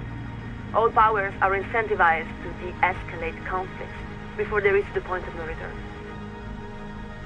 For the most part, it has. The world is certainly not free of violent conflict, but in the modern era, we have made great strides to reduce its frequency, duration, and severity. There are many. The communists say they are the next dialectical step in an inexorable spiral of progress. They claim to have resolved the inherent contradictions of moralism, and believe they're just one revolution away from establishing a humanist paradigm. The fascists say they are both the ancestors of and the successors to Deloreanism. In other words, they believe that Dolores Day's reign simply represents a glorious phase of expansion within a greater Franco-Nigerian heritage. They criticize the DeLorean project for accepting and integrating new peoples rather than forcefully subjugating them.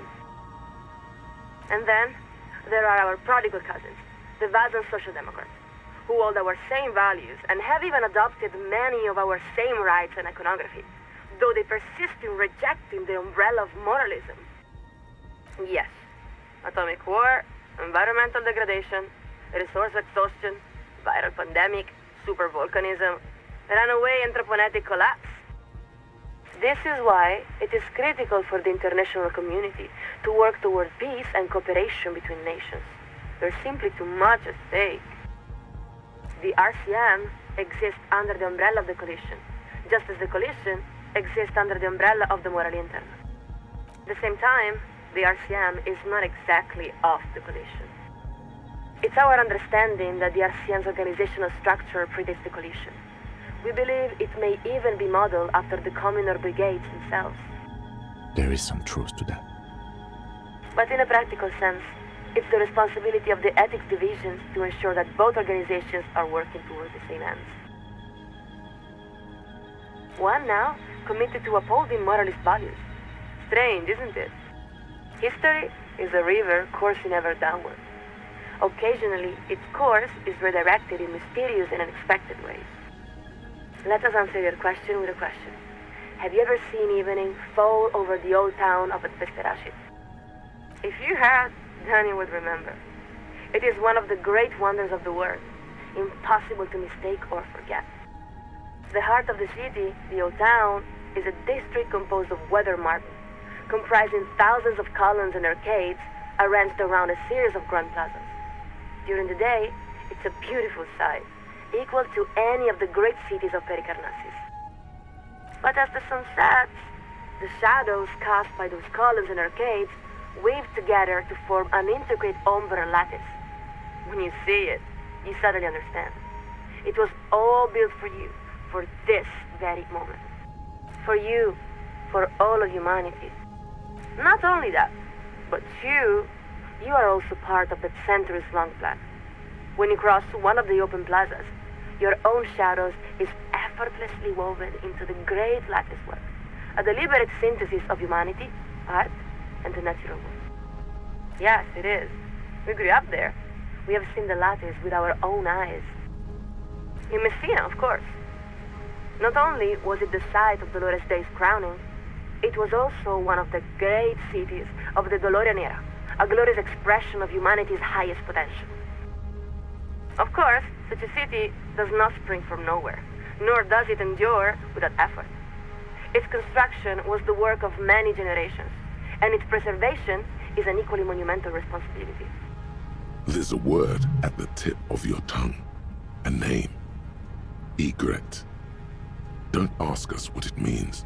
We're not sure. Yes, it does. It's the name of a bird, of course. But it's also the designation for the Archer's Coordinated Impact Artillery System. Why do you ask? Oh, yes. The bird watching here is very lovely. We saw a pair of great skuas on the wing earlier today. I'm not joking, officer. I'll only be able to hold the signal open for a few more moments. What you came here to ask it now. Is everything alright?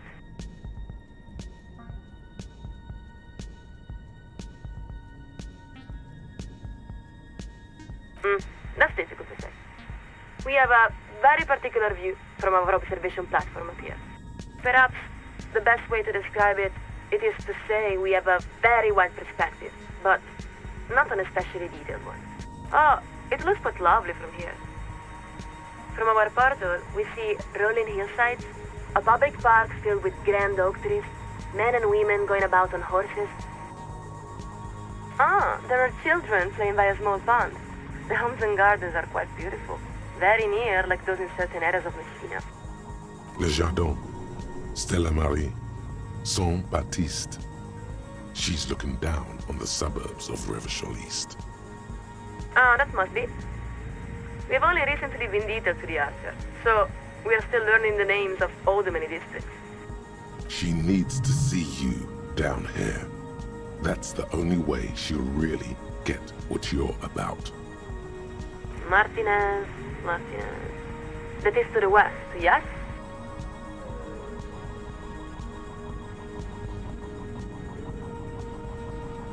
Stand by a moment.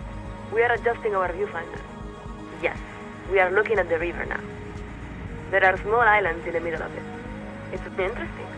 The west of the city looks very different from this. There's a large motorway dividing it nearly in half. This must be the 881, no?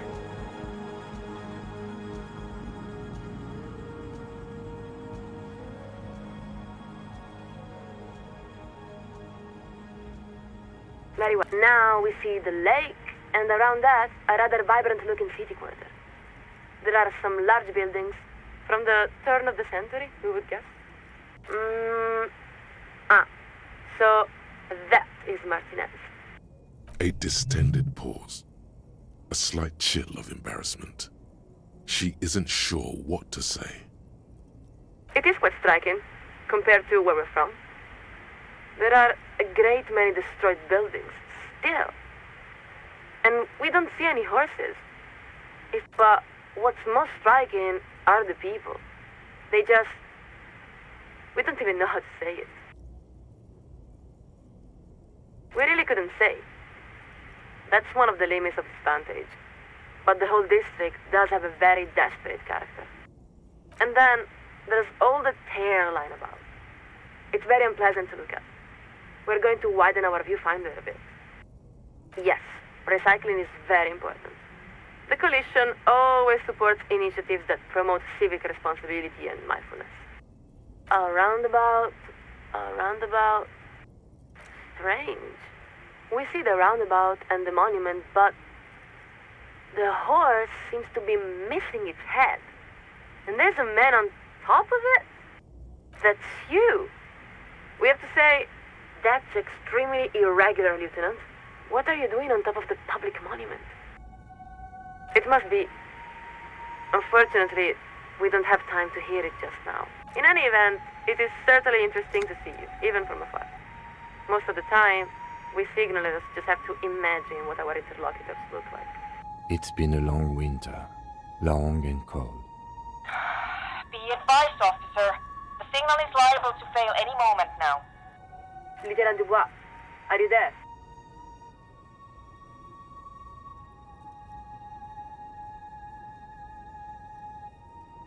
Lieutenant Dubois, please repeat. Your signal is very weak.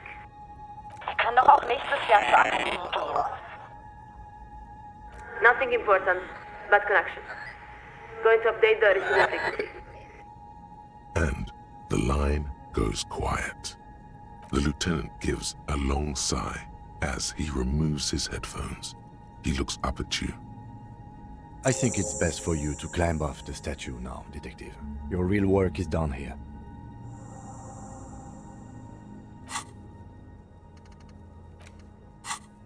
The sun-warmed bronze tingles beneath your fingertips and between your thighs. Your legs have grown stiff.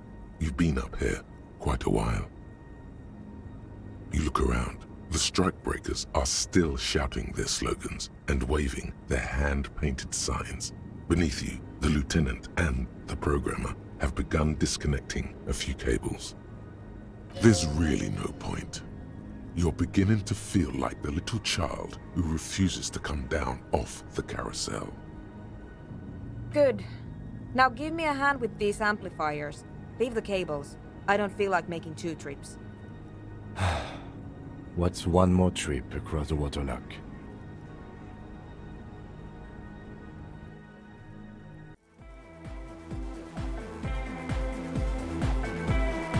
Well, this was an interesting collaboration. Really?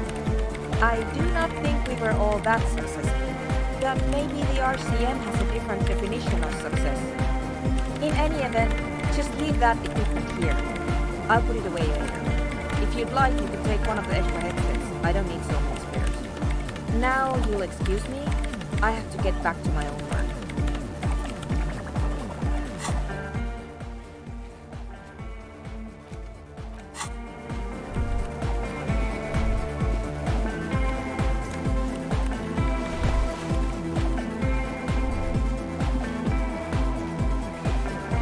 Harcourt. Ouch. I did notice you limping, but I thought maybe it was your thing or something. When I was 16, I used to date this guy who had a limp, but it only showed when he was sober. So I guess it wasn't real or something. I don't know. Anyway, shot in the leg? I'm sorry. Man, that must suck.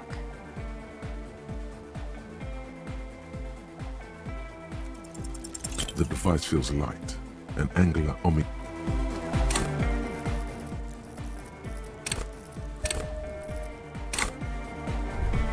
Harcourt.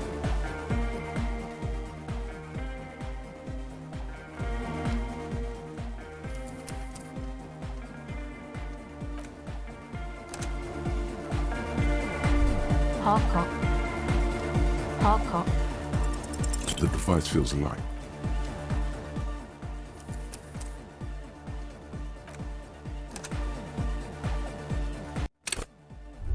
Harcourt. The device feels light.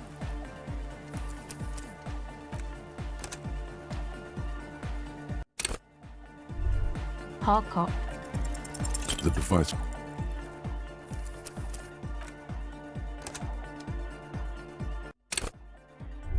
Harcourt. The device.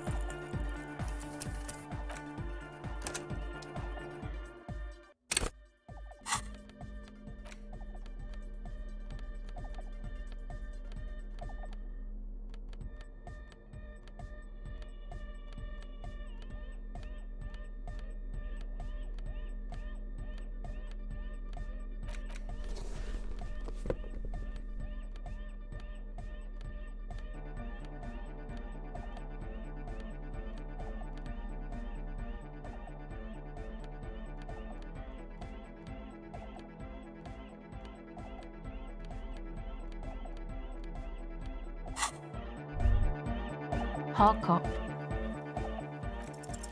The device is still warm from her touch and heavy as a brick from the batteries inside. The company logo, Omicron, adorns its yellow plastic cover. Inside, the tape is rolling. The girl looks at the device in your hands. She looks you in the eye, her pupils wide, surrounded by a ridiculous amount of makeup.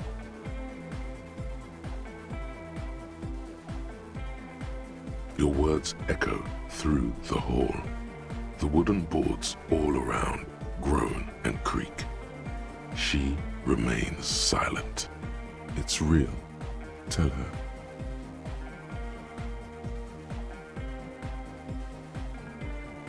What is? Okay, I'll stick to it. So thanks, I guess, for the psych session. Maybe I can return it. What's been eating you, officer? Come on, I can tell. But okay, be a boyadero about it if you want to. What is it?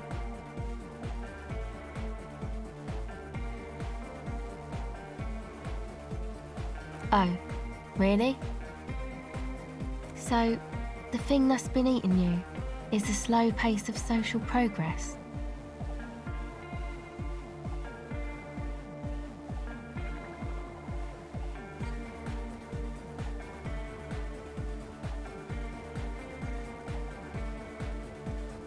No, it sounds like you just got chick issues.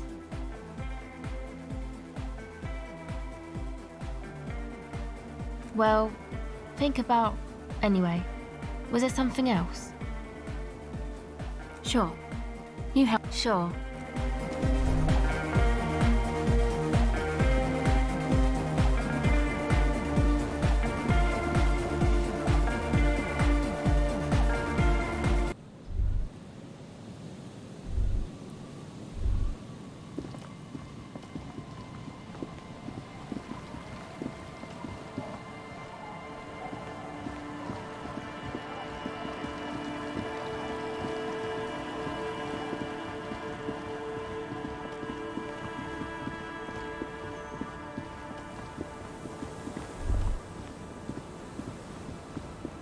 Our tenant, the policeman.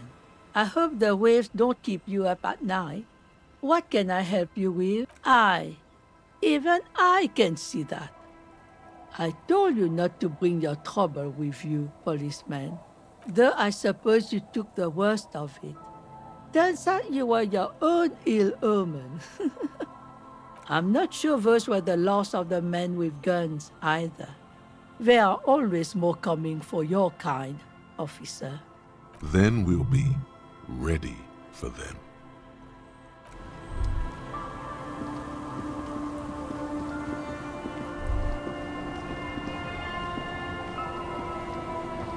Officer, what happened? You're limping. Why are you limping? You look terrible.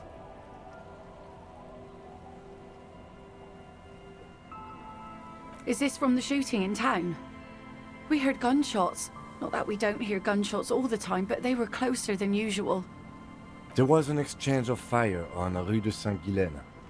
It's nothing to be worried about, madame. You didn't only get shot. Well, good for you. Of course. Can I help you with something? That won't be a problem. It's wind still and the tar just dried. We've got 2 days of relative sunshine ahead. If you promise to bring it back, and no scraping the hull, I just got it nice and yellow, and no drinking on the boat, and no joyriding either. Of course, ma'am. It's only for a day or two. Official police business. Aye. The crow's feet disappear from the corners of her eyes as she smiles at you. Used to be some kind of fortification there before the war. Hasn't been there herself. Who has then?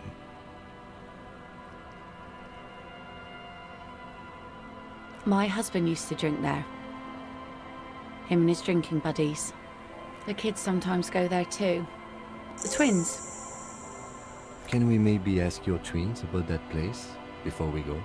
Would that Be my guest. They have a strange way of talking. See if you can get anything useful out of them. I seldom do. Well, most of it's sunken.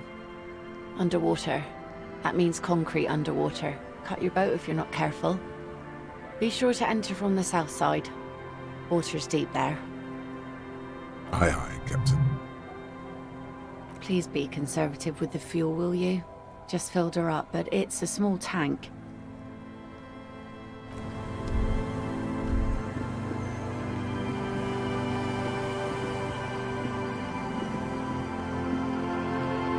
The scruffy-haired little boy kicks a stone while the I'm that iron. That's, nothing.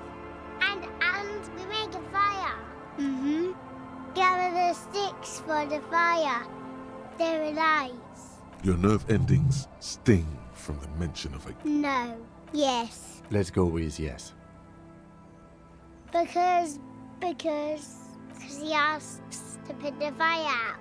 I don't know. Yes. Because he doesn't want to be found. Smoke traces. Did you mean there are electrical lights? Yes. No, he doesn't live there. I don't think. No, he lives there. Been there twice, 2 times. He doesn't live there. He isn't there sometimes. Anything else? I don't know. We ran. He just yelled we shouldn't be there. Our father killed himself. Don't say that, he didn't. I'm sorry. There's Lights, fire guy. We should check up on that island.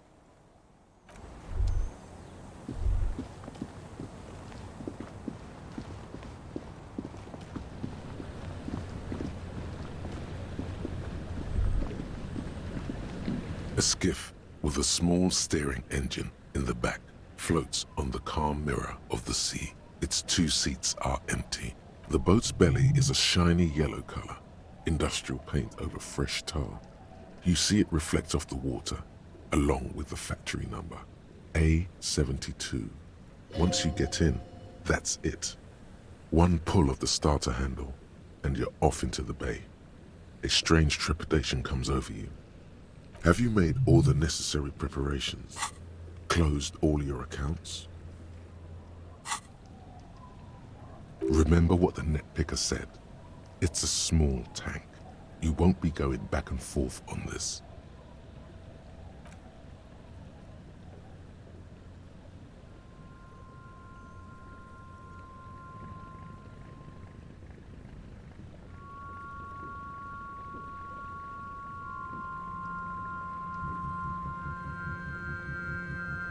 Want to be free.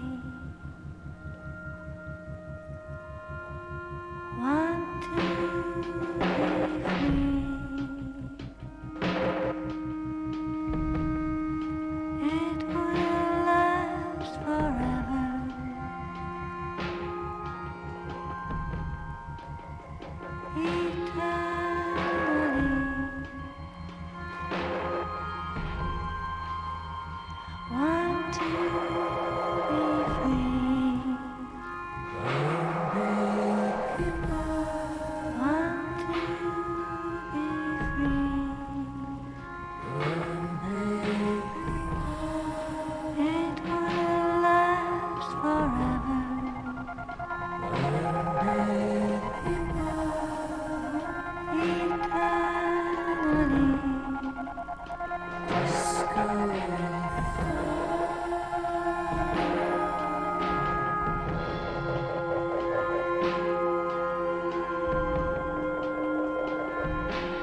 boat comes to a slow stop.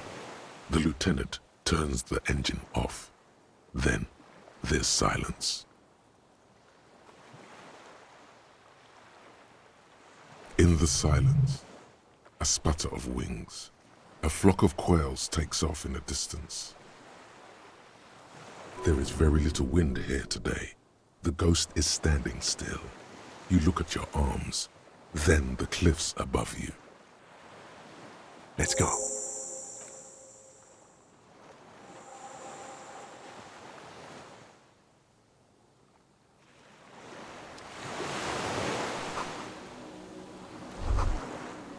The chain trails off into the ocean, connecting the island to the supply depot on the coast. Ah, yes, so it seems. For bringing munitions to the island, maybe? And supplies? You could also lock the bay when you raise the chain. From enemies of the commune of Revachol. This sea fort was a revolutionary fortification, I believe.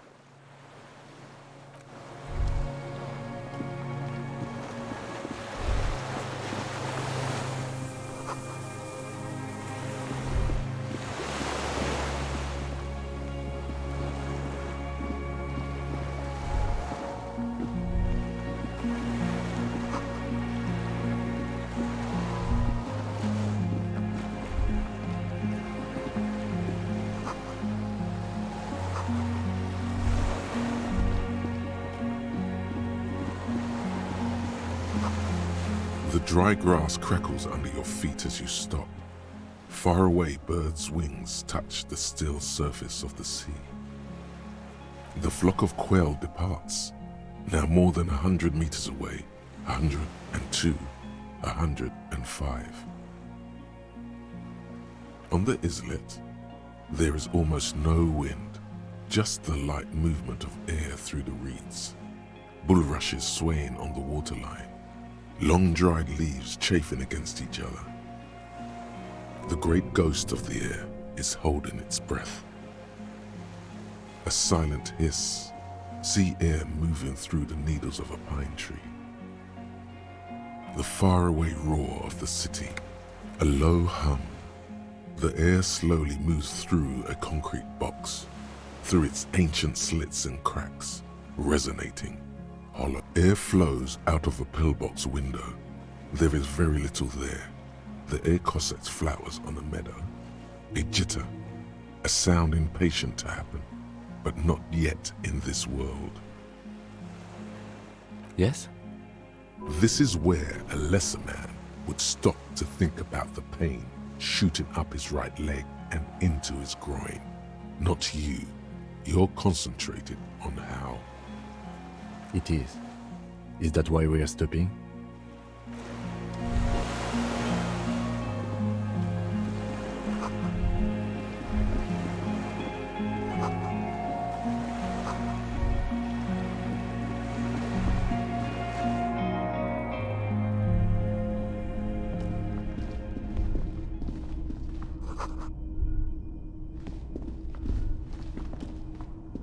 An old cylindrical generator is nested above the ammo lift, with makeshift electrical wiring running out of its side and across the floor.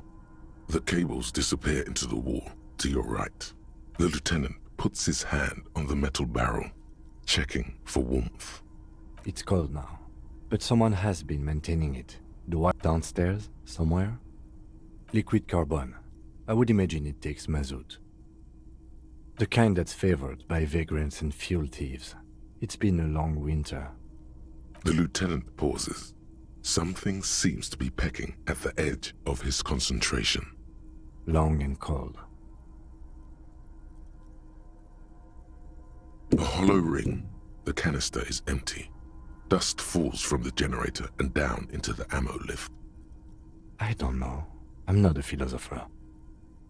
Someone with basic electrical skills has restored it in order to keep the room warm. Maybe it's the fire guy. The wind outside picks up suddenly, with a faint howl. Inside, it's warm. The lieutenant assists you, holding the canister up to the fuel tank as you tilt.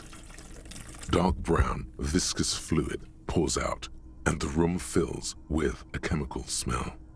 There's a red starter switch on the side of the cylinder and a start rope on the other side. The lieutenant flicks the switch. The recoil start wakes the old generator up. The machine sputters like an old warhorse before settling down to a rattle. That should do it.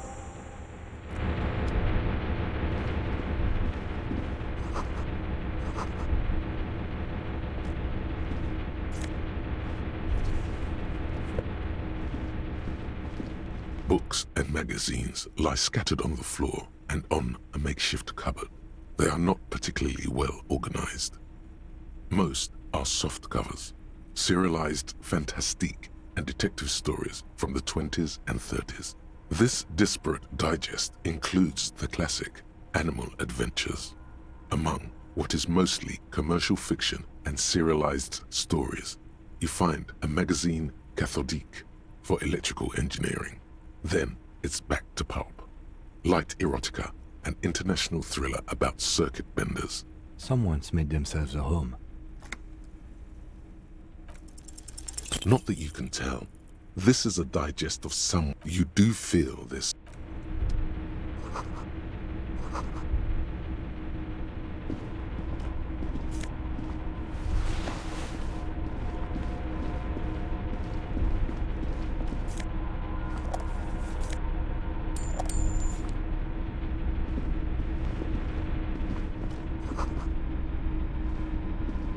You see a small metal door nested inside a larger one. A heavy steel blast. Another part of the island, probably. The lock looks like it could still be usable. Maybe this is one of the doors we don't open? He's right. It would be better to open its big brother. A powerful engine hangs under the ceiling. It must control the blast door. All right, I retract my statement. It was naive. Let's look around and get it open.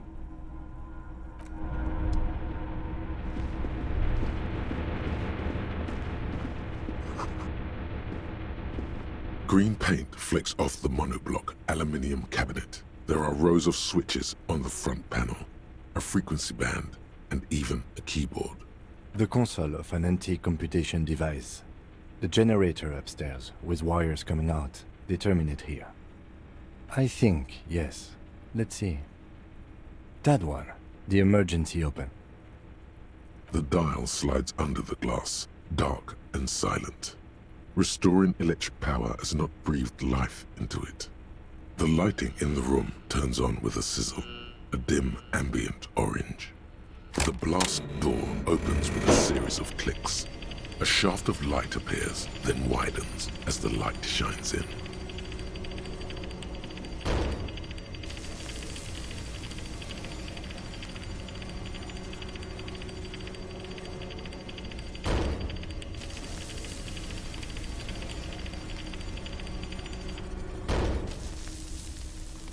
A sudden wave of anxiety makes your skin crawl. After you. I don't know.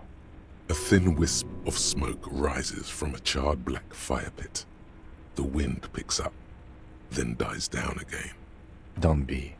I have a gun. I know. It was not easy to acquire.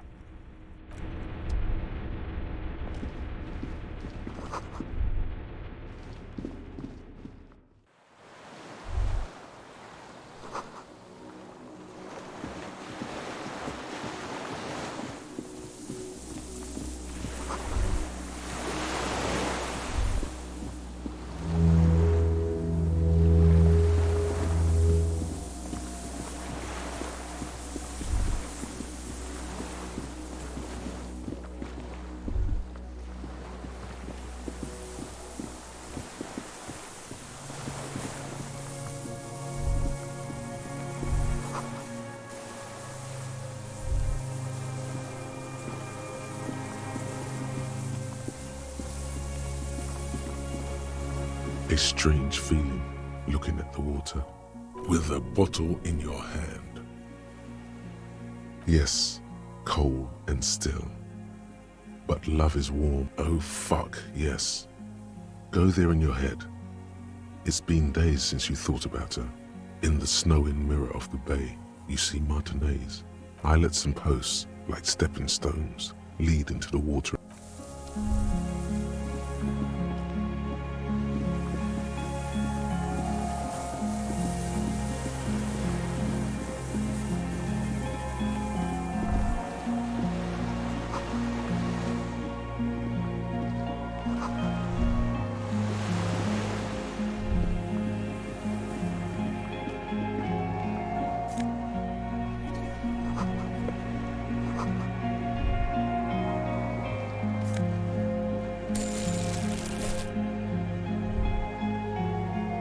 There's a rain-soaked mattress on a concrete. This looks like a good place to aim from.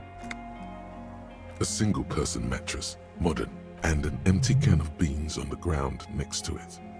The silhouette of a tobacco picker adorns the paper filter. Could be a coincidence. Or the same person has visited Land's End and here. I didn't see any signs of smoking inside though. If people live there, they keep it tidy. This here may also be a smoking spot. There's a firing slit in the wall in front of you, like a little window. Quite old and grimy from years without cleaning by anything other than the rain. The springs screech as you lean on the mattress and crane your neck to look out. A small piece of Martinez coastline opens up in the square in front of you, like a tiny landscape painting. 1 kilometer across the water, the ruins look familiar.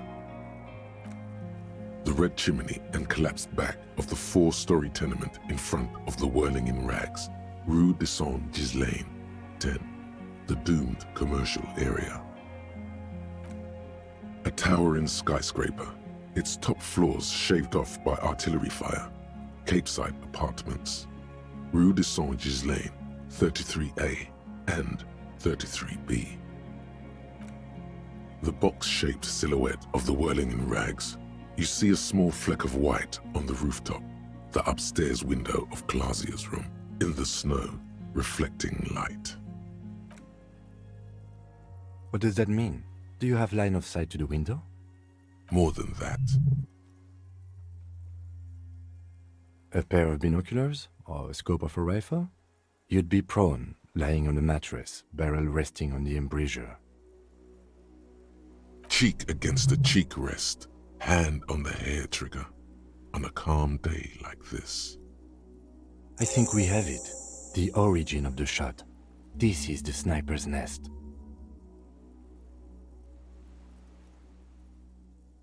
Nothing pointed here. Many leads pointed elsewhere. Don't beat yourself up, officer. We did not put guns in their hands or get them drunk. The lieutenant pauses. Regret comes over him. We will make up for it. Here. I feel it. Where? He does not answer, just nods. With his back hunched, he looks around once more and says, he feels uncomfortable suddenly. We should move now.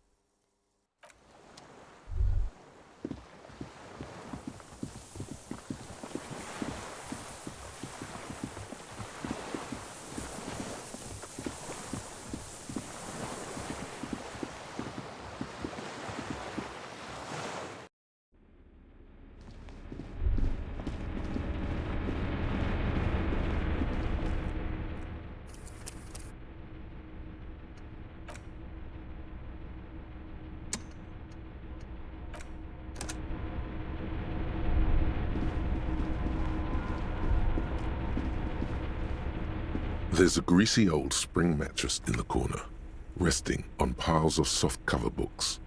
White linen and a pillow are visible under a worn-out caracal blanket. Someone has been squatting here. The linen is fresh, recently washed. You force the rest of the sentence out through pain, thick as molasses, no longer able to hear yourself speak. You know, officer, you can rest here if you are feeling tired. I will keep watch. You could use some rest for what's ahead. You face the concrete wall. There's less light there, in the dark corner. Like a dog, you lie there. You didn't realize how tired you were. Your body is still nowhere near healed. The blanket feels cold. The entire room does. Concrete and cold. Minutes pass. Half an hour maybe. The sounds of the sea beyond grow distant. Your eyelids close until you feel yourself standing up in the darkness, right next to the mattress. Slowly, the world begins to hatch from the blackness. It's evening. Sleep.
Dolores Day, the innocence of humanism, internationalism, and the welfare state turns around to face you. She has an airship airbag in her hand. She seems to be in a hurry. You may not be able to take this. Not this time. Not anymore. Hey.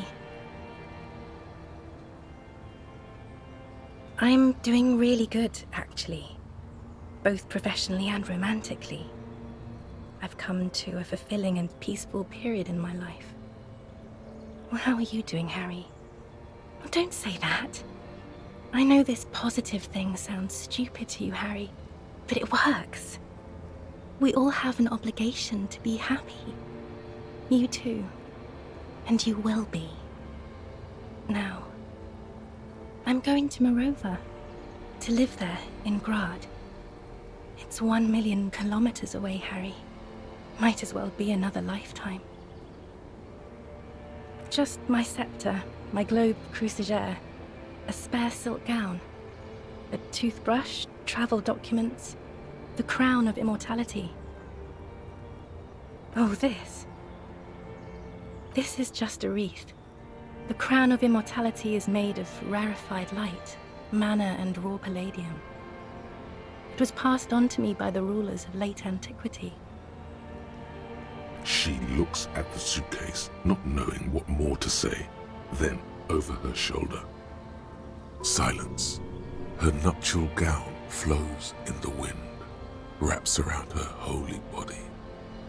Anyway. No, Harry. It's just regular skin. I'm not as beautiful as you always thought I was. Let's not get into. It's okay. No, Harry. No. I don't want a massive, epic showdown. I want to go to the aerodrome. I have tickets for the 10:20 flight to Morova. Really, we don't have anything to talk about anymore. Every combination of words has been played out. The atoms don't form us anymore. Us. Our love. Our unborn daughters. It's all gone. I have to go to the aerodrome. I have to leave Revachol and you. And you have to be alone. In hell. Forever. That's... Oh God, whatever you do, don't try to kiss her yet. Not after that. You're still reeling. You'll fall over if you try now. I don't want it. It looks expensive. I don't want it. That's not what figurines do, Harry. She looks at the headless Found Rider between your fingers and doesn't know what to say. The figurines don't do anything? Anything at all? But I thought the historic figure. Yes, I thought it would be good. Harry, I don't want things. I want to go to the aerodrome. I didn't ask for things. It's too late to give me anything. I would have liked the headless Fallen Rider back then.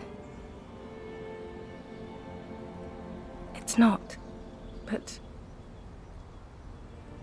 I don't know why I said but. There is no but. That's it, yes. We've talked about it a million times. You will get over it, just like I did. People do. Things will get good for you again. See? It just takes some time. For you, I think it'll take something like 20 years, maybe. It was hard for me too. I used to think I couldn't live without you. But I can. She keeps her shoulders squared and her back straight, but it's clear you're still making her sad. It's not. It's just not possible. It's like eating rocks. You just can't do it. Yes. It only took me 1 year, maybe 2. Phew.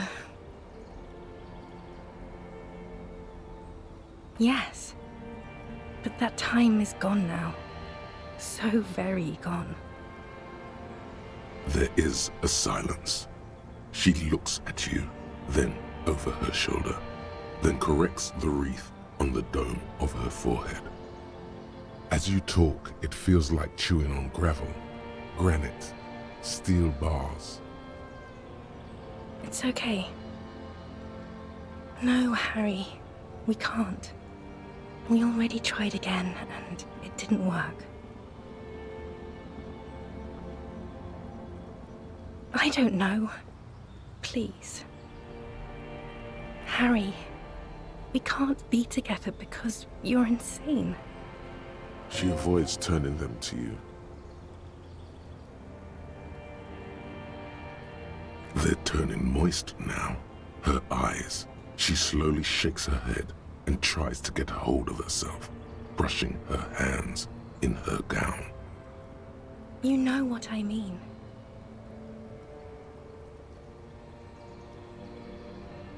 A little down. You've worked there for so long, you can't even talk like a normal person anymore. It's always lists with you. Questions. Questions? Did someone say questions?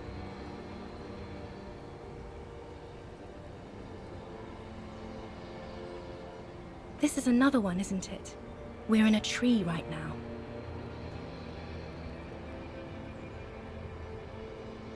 It's not just the lists or trees or whatever. You get sad, Harry. Too sad. People can't get that sad. It's impossible to watch. Other people get sad too, but not like you.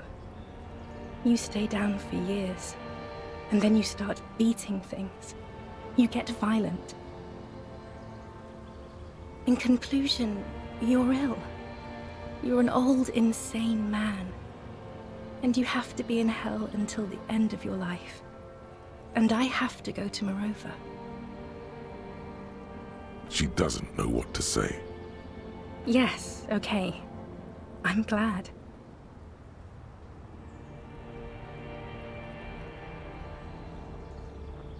It doesn't sound like you're better at all, Harry. It doesn't even sound like you're a moralist. It just sounds like you want to win me back or something.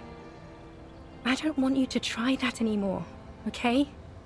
It's too sad. I need to go. Total annihilation. We got annihilated, Harry.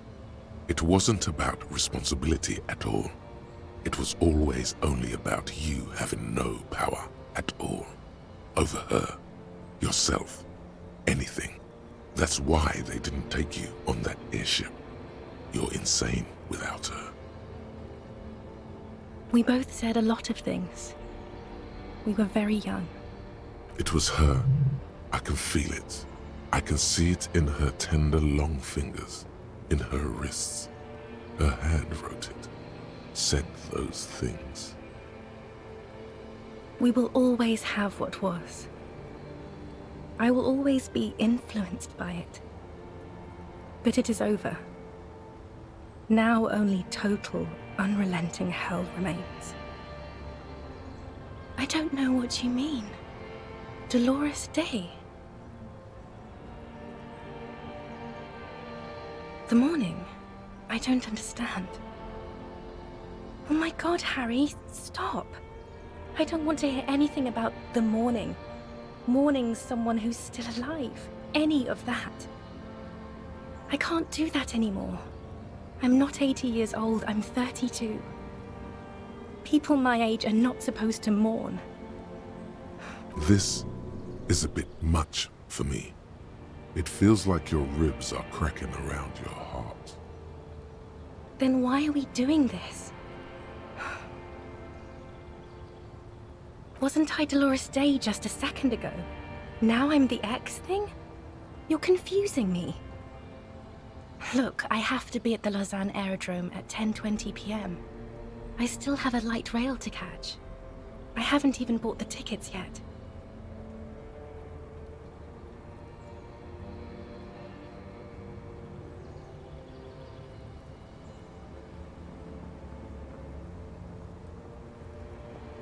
My friends are waiting for me on the platform. I can't let them wait. It's impolite.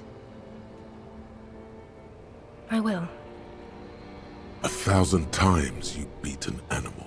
1,000 times you've raised that fabric.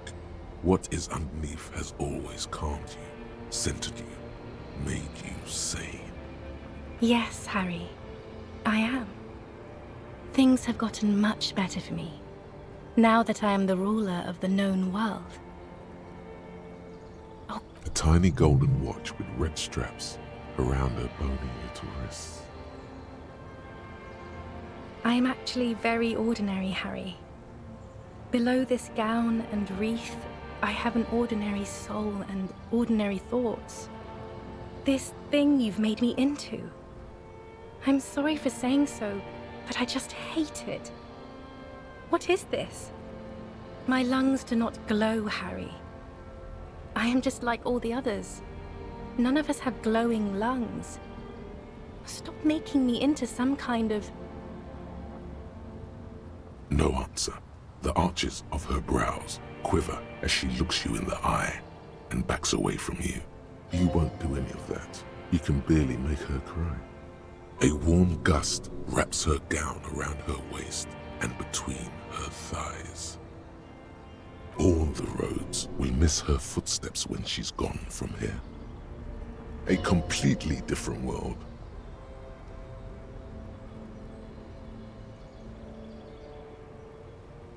It will pass. Everything does.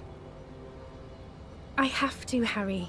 Really, I've already missed the 8:30. I'm gonna go now.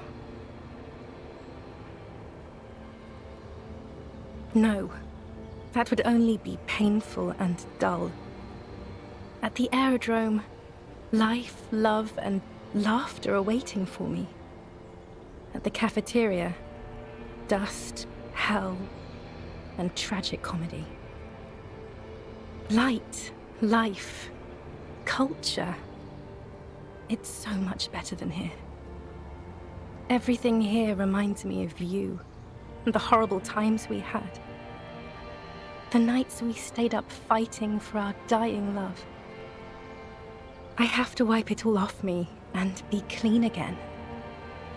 I want to be a good person again. Not this. Not what you made me into. That was someone else. I betrayed her, overwrote her, and I'm happier for it. And I'm really going now. The time is up. I must be on the 10:20 flight. I won't see you, but you will see me. Oh, Harry, this is a dream. Can't you see? I'm already in Morova by now. Who knows how long ago this happened? A year? 2? 5 years ago? Right here, tomorrow night. Once this dream starts happening, it keeps happening. 3 times a week, at least. And Harry, it really, really looks like it started happening again.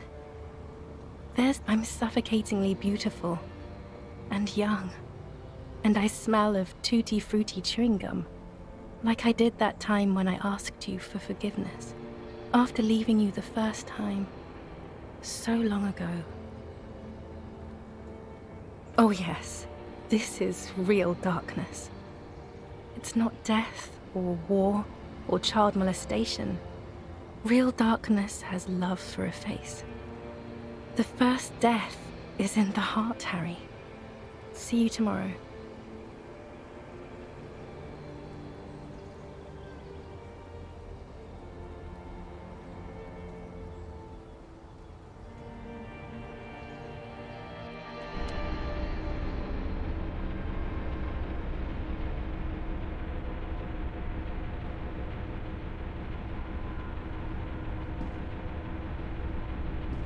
You're up quick.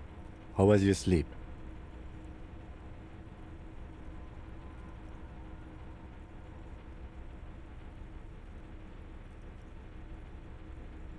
Of course. I was just thinking maybe you've torn your stitches. Are you ready to move on?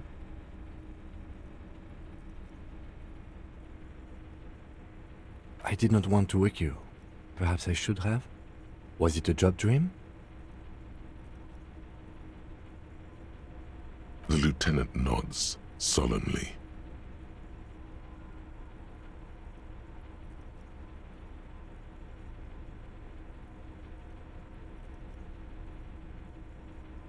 Okay.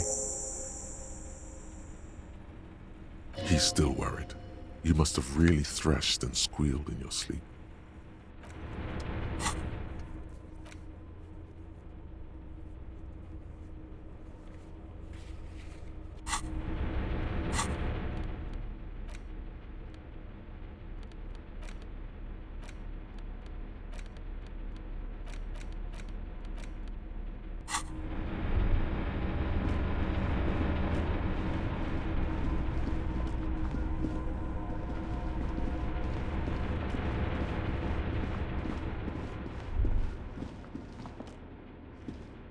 Yes?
tracksuit trousers, leans on the frame stock of his rifle, then spits it out. Unclouded by cataracts. He's practically tearing up from spite.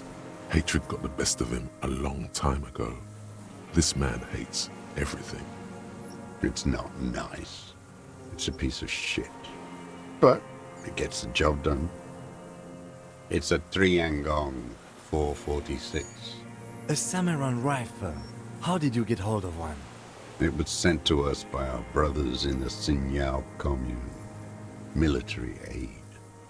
It has stayed true to him. He can still make it sing.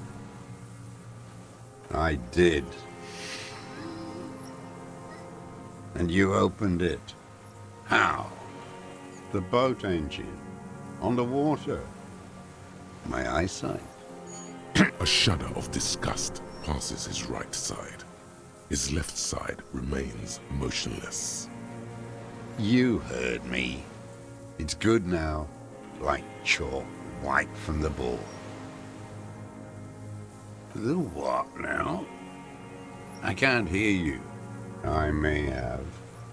Also, the position. Fire guy. Regressive bourgeoisie henchman. Yes, I bet you've killed a lot of people with it.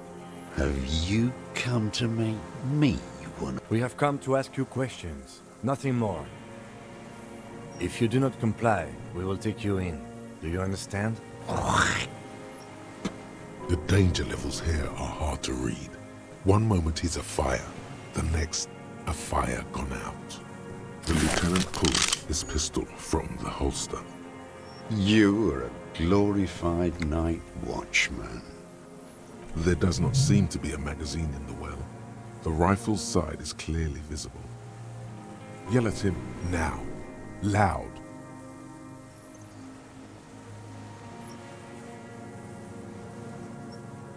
The lieutenant aims his pistol square at the man's forehead. Put it down now, sir. Or you're gonna blow my brains out before it's out of bullets. Like an amputated limb in the sand. His gaze follows your motions. The rifle feels surprisingly light in your... Still warm from his parched hands. The rifle's in a shabby state. On the butt, you see Vespertine writing, burnt into the wood. Try it. Worn. Personalized even. Looks like this weapon has seen a lot of use, hasn't it, sir? No response from the old man. The plastic cape around his shoulders rustles in a small bout of wind. Jacketed. Military-grade ammunition. Stable in flight. Good for hitting something that's very, very far away. As he speaks, he stresses every word. He's liking this. I wonder how old it is. The old man does not answer. He just stares in front of him. The old man keeps following your motion with his gaze. His right arm twitches suddenly. Some kind of involuntary response. Something is slightly off with his motorics. This looked very much like the murder weapon. It could be used against him to get a confession. My name is I am a deserter. The commune of Revachol? Do you mean the ICM? You're a holdover from the... From the Insulindian Citizens Militia. The army of the revolution. I was recruited in Jamrock in 07. Trained in the École de Contrôle Orient. And consigned to emergency defense duties in 08.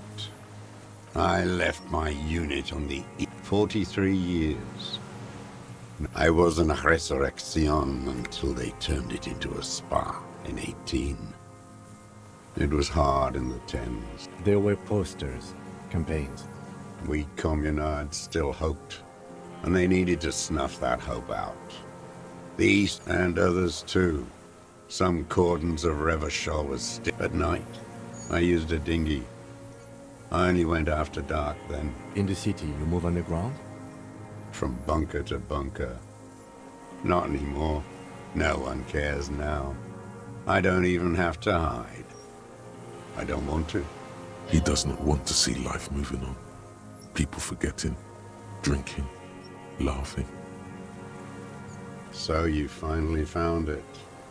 There must have been a small squadron's worth of arms in there. Useless now. Rusted away. So you've been there? Sleeping. The propaganda bunker. Propaganda bunker? They stored leaflets there. Broadcasting equipment too. A lot of our boys did. I spent some winters there. Never. I do. They're good. Plenty of tar. I like that boy on The old man looks across the water at the city, the ruins, the motorways rising above it. How does anyone survive? Now hold on there.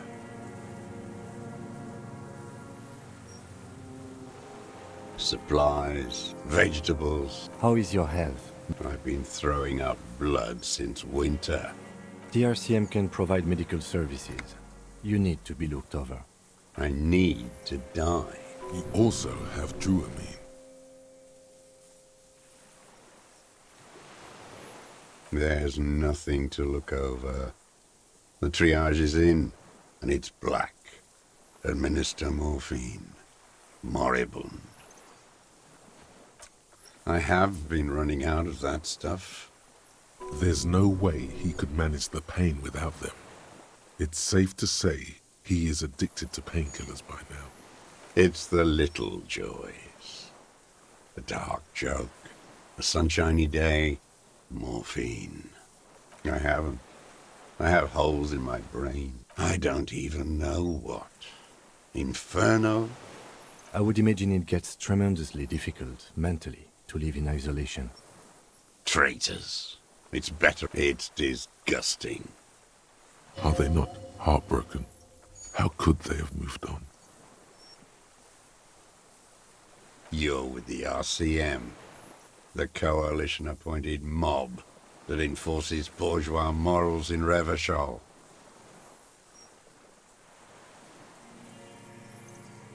You're the RCM.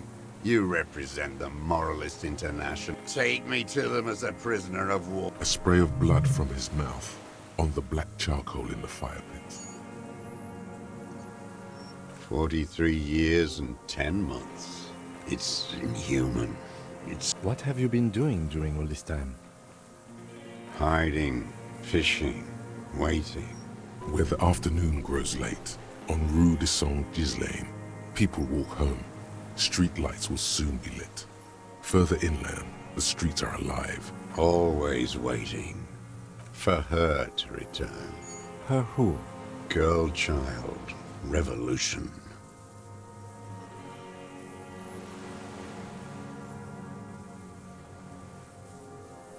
I am not a fool. The historic opportunity for a revolution has passed. There's nothing serious in this world. It's a farce. I've used it for killing people. Here we go. A trail of blood. The lieutenant smells it too. Killing people? It's a gun. That's what I've used it. Interesting. During or after the war? There is no after the war. This is it. You can feel it, like battery acid on the tip of your tongue. This is what you live for. The great serotonin, Jack. Going straight. No. Be careful now. Slow and steady does it. Make him repeat it first. What did I just say? What did I just tell you? Don't drop the ball now. I don't want to tell you anything, you grotesque murderer. The who now? He heard you. He just wants to hear you say it. You're in.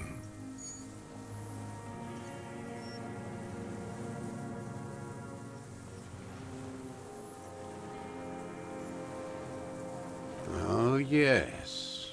Did you kill it? I am a son of a welder. A drop of blood in the saliva.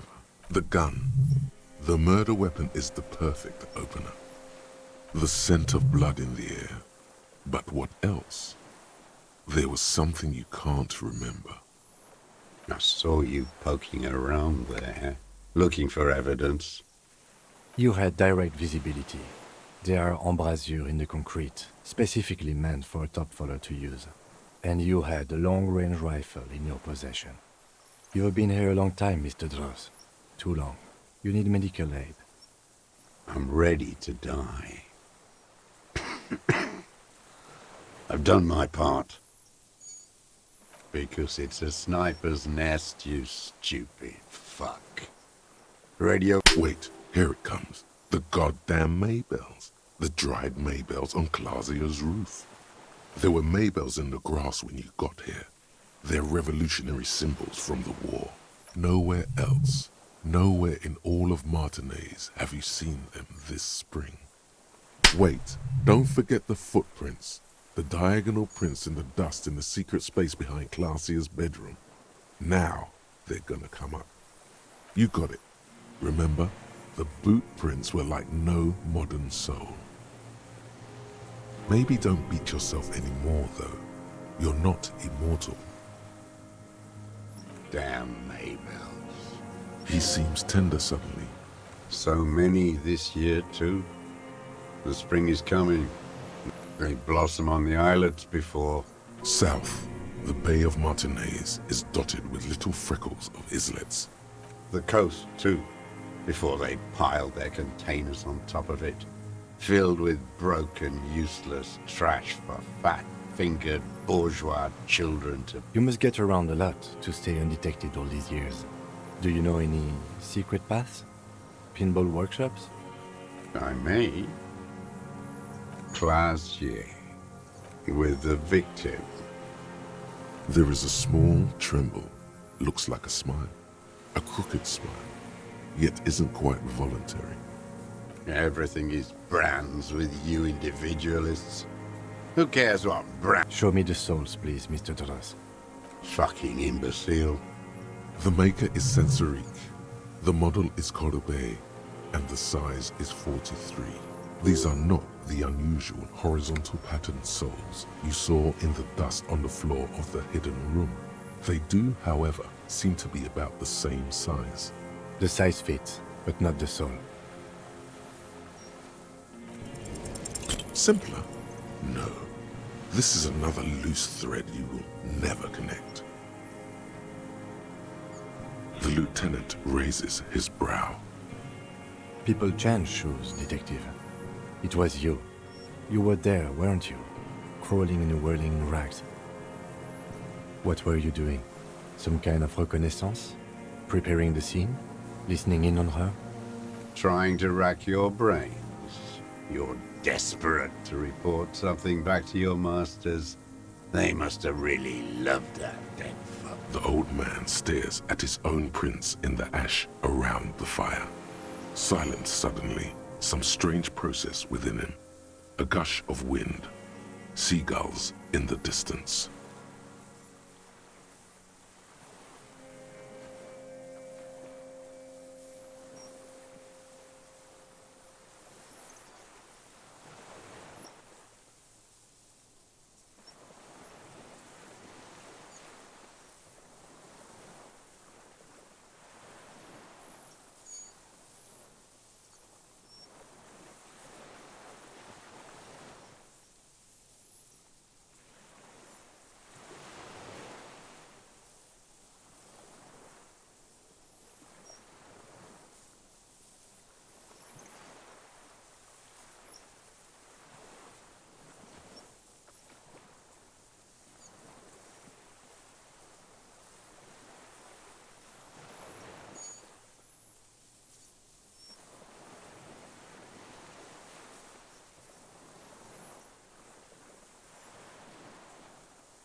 almost got him. Just the last little push.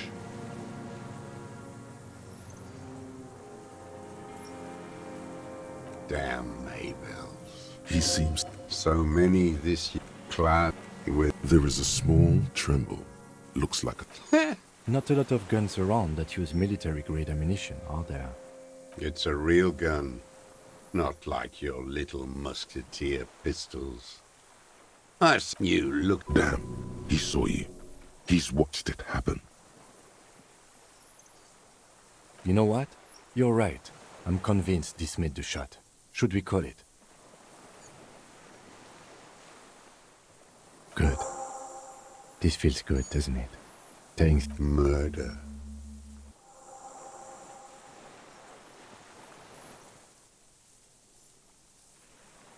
You know who he was.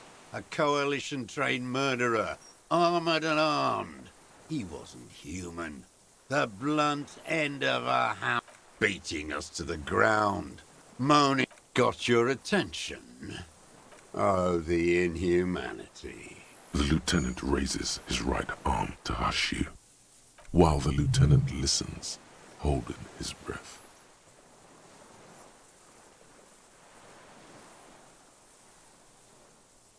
I had them in my sights, both. I didn't think I had a shot like that in nothing. I went to sleep.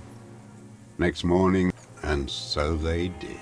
Mr. Dross, are you aware you're confessing to murder? Yes. And you were looking at them? The victim and a young woman having... The old man. Why? Because that's what they were doing. I don't understand. Do you, detective? I don't understand this part. I'm always looking. Are you always looking through the scope of a rifle? I'm just trying to understand. A rifle's scope has the best magnification. Helps him see all the shit. And if you don't like it? Click. Then you pull the trigger? Yes. Think of it as a form of critique. Them fucking. I didn't like that. Jealousy is a reaction, and I wanted to... That's all it takes for the bullet to reach it. The caliber of bullet he used does not do that kind of damage. There's... The coals of his eyes glisten. Man needs to feel something else. Yes. Over the years. No. I don't really know. The day after I killed him. Yes. I don't know why I do the things I do anymore. Maybe... A sudden pang. If you came 10 years ago... In the silence, the lieutenant draws a line in his notes. Since she came to Martinez, I saw her sneaking in the reeds early in the morning. Past the Fell building on the coast? What was she doing there? Hiding something. And beautiful. That, too. How could you see what she looked like? You said it was dark. The sun came up. Her hair was like cobwebs. Her passport. And after she was gone... Did you keep what was in it? When we found the submersible, it was empty. No. Why would I do that? I didn't need tickets to Villiers. I did. I could see who she was, too. A spook. On the run. Revachals that... You could tell she was a spook? From the... She had different color hair on the photo. And I'm not blind, am I? Oh, yes. Cutting those drugs of hers into little lines with a knife. Masturbating. Everything in him fills with impossible longing. All at once. Did you make that hole? With a clip-point knife. Good for listening in, too. For hearing the moaning and the snorts. Like that, too. Yes. Bending like a bow against the glass. I've been through all of Martinez. Yes. You turn it on inside, You hear the familiar scribble of the lieutenant's pen. A quick glance at you. How did you get in there? The hidden pinball workshop. I can just walk in there now after a good wash. I told you, they think I'm an antisocial. Closing hour is a good time. You had to open the steel door in the kitchen? How? I got that open a long time ago. Some bourgeois game merchant lived there. I don't know, 15 years ago. He left spare keys all over, and I took one. Then I saw her turn the light on one night in my... Andy found use for it. A spare key, like the one hanging behind the Union Box window. One more thing. The flowers, Mr. Dross. The dried flowers that were on the roof. What about them?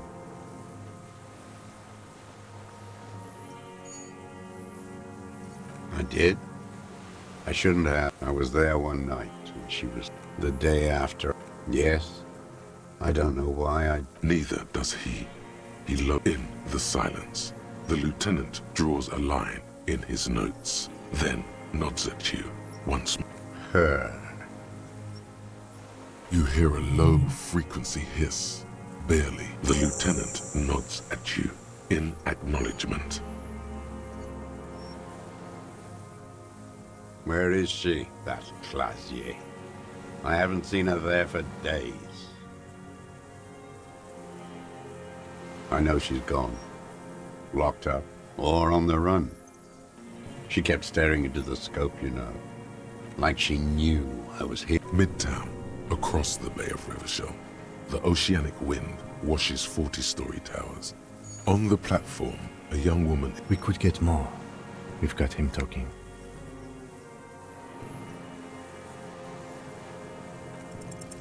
What strikes you about this gaunt man is not the stomach pain, or the cough, or the malnutrition. For a man who's spent 44 years hidden in the urban wild. Indeed, he speaks fluidly. His movements are rapid, if erratic. His voice, despite the cough, is there.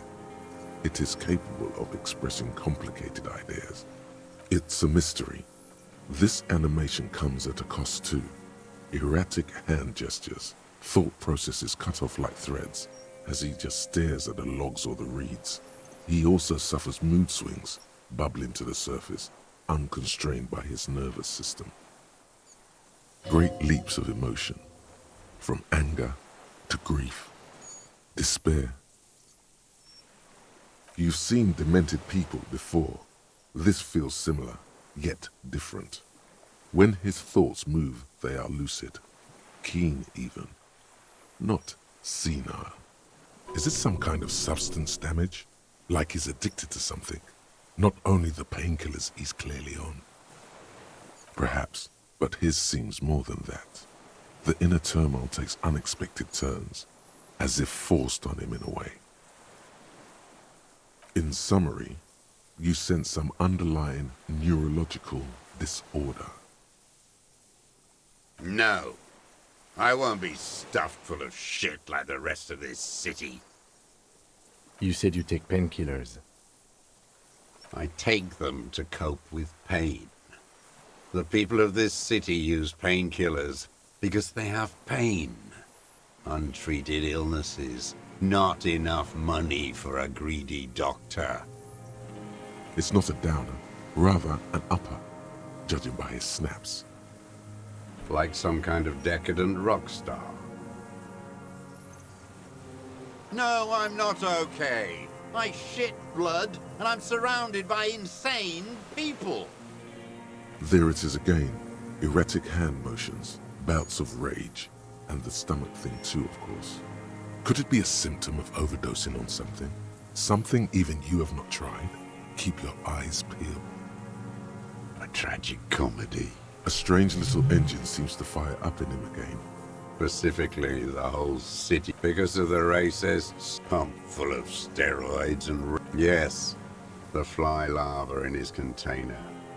He let some nihilistic advertising yuppies erect a statue of Philippe III. Not since the serfs of ancient... Intense, like animals. Like those boo. The worst of them is the blood-drenched Sucrion on her. The worst is that old. Every morning he's there. That's all the rich really want. Sex with their own. We did good when we pushed him under that horse. The disco whores are too much. Hatred shuts. What was that about? Steroids? It piqued your interest. Yes, steroids. A racist on. What is my opinion? No. The rich man's looking at real estate and fiddling his kids. Wading through the corpses.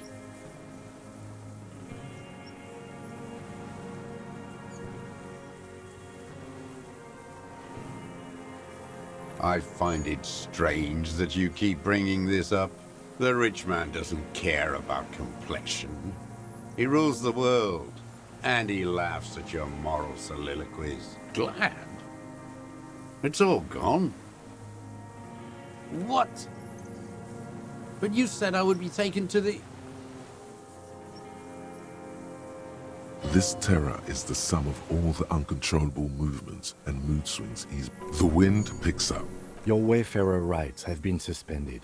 Information provided to the officers on the scene will be used against you by the prosecution. You will be given legal counsel within 1 week and must face court in 44 days. Do you understand? Do you understand? But... No, I don't want to. I have to stay here. He's sweating. Beads are forming on his forehead. Pupils are dilated too. Eyes getting blacker and blacker. Your confirmation is not required, sir. Now on to the boat.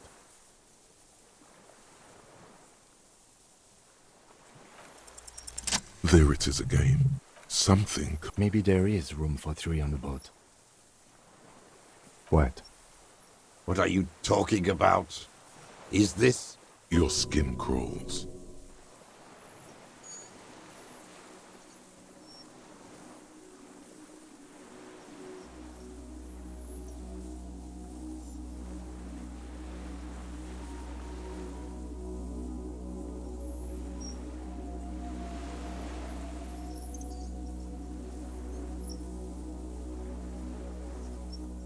A delicate tangle of arms and legs unfolds from the reeds, limb by limb, to then just stand there, moving its scythe-like arms in ghostly silence.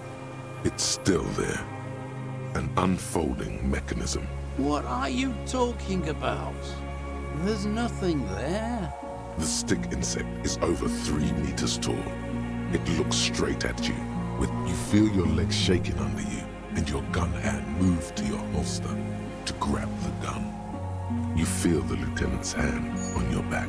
I can see it. It's really there, spinning slowly, in absolute silence. Be very, very careful.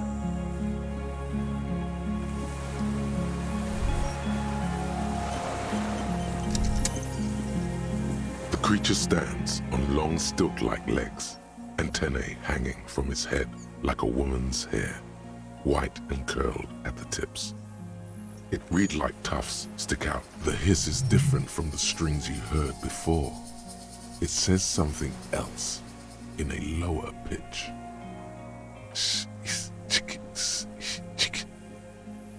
It is.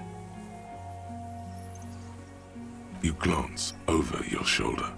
The lieutenant holds a piece of milled aluminium. He begins to pull it open, extremely carefully. It's the camera. No, the flash will scare the creature off. Warn him now.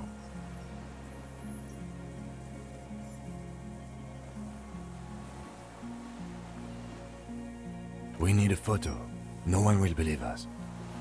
From the corner of your eye, you see a sudden cascade of motion ripple through the phasmid's limbs. A series of ultrasonic clicks fills your ear.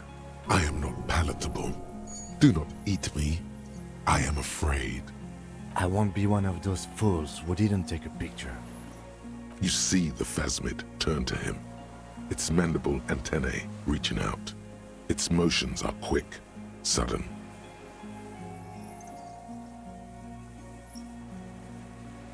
I don't think the pheromone will do anything. The spindly mechanism turns itself back to you, its antennae taking their measure of the air, slowly. The creature tilts its tiny head to the side and appears to look at you. It is incredibly light, like the slightest gust of wind should blow it away.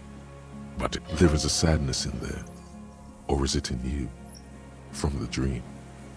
It's still with you. The pitiful, hey, you told her. Even now. Nothing changes in the cyclical braying motion of the creature's limbs. They are porcelain white on the inside. A sudden chirrup fills the air. The walking stick moves its whole body. It moves just an inch closer to you. Or does it only feel like it does? Something in its body language has changed, just slightly.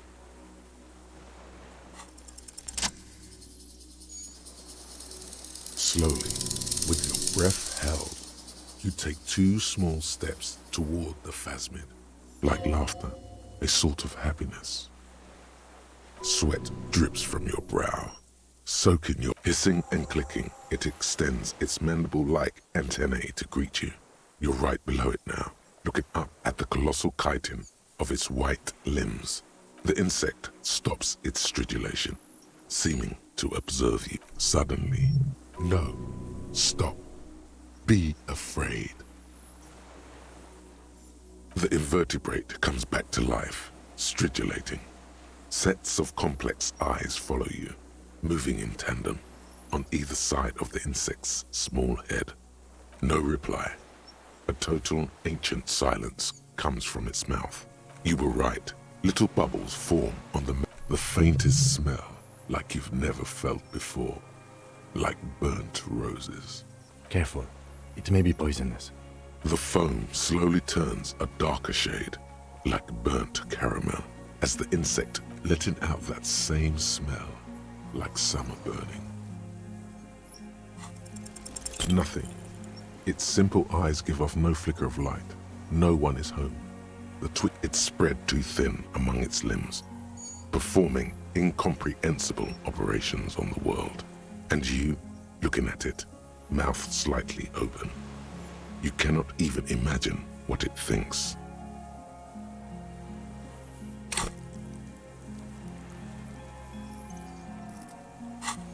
Okay. There is no change in the insect's motion. What? In 3. If it moves, you jump back. I'll shoot. Here we go. 3. The shrill flash of the camera cuts the air like the blade of a sword. The phasmid freezes in its bright light. Head turned toward the lieutenant. The sweat on your arm. I got it. The antennae hang from it. The sensation is electrifying. It is surprisingly delicate. Looks like someone's got hurt in a fight. This antennae is much smaller than... Be careful, detective. It's moving. You were right. It glistens with some kind of moisture. The creature in front of you stays frozen. The limb before you is incredibly light, like eggshell.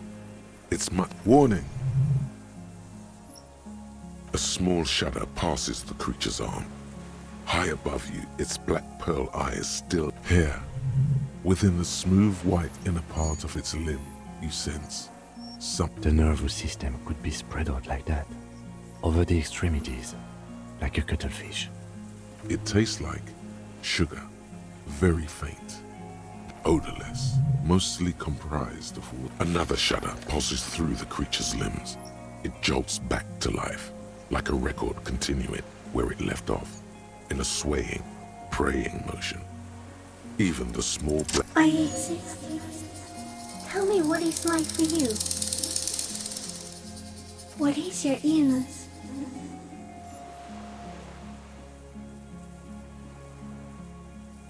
For me, it is not like that. I have states, not the emotions. For example, I experience excitement at unexpected sugar rewards. But that is not important. Now I will tell you how it is for me. For me, it is a series of half-lit images, a kind of darkness, being intruded upon, transient, dim, moist. Shapes of plants and animals, and internal sensations. A swarm of sounds, tiny vibrations on the inside of my forearms. All speak of complexities totally beyond my understanding. I am at the end of a narrow funnel, weightless, so light, it only feels like something to be me.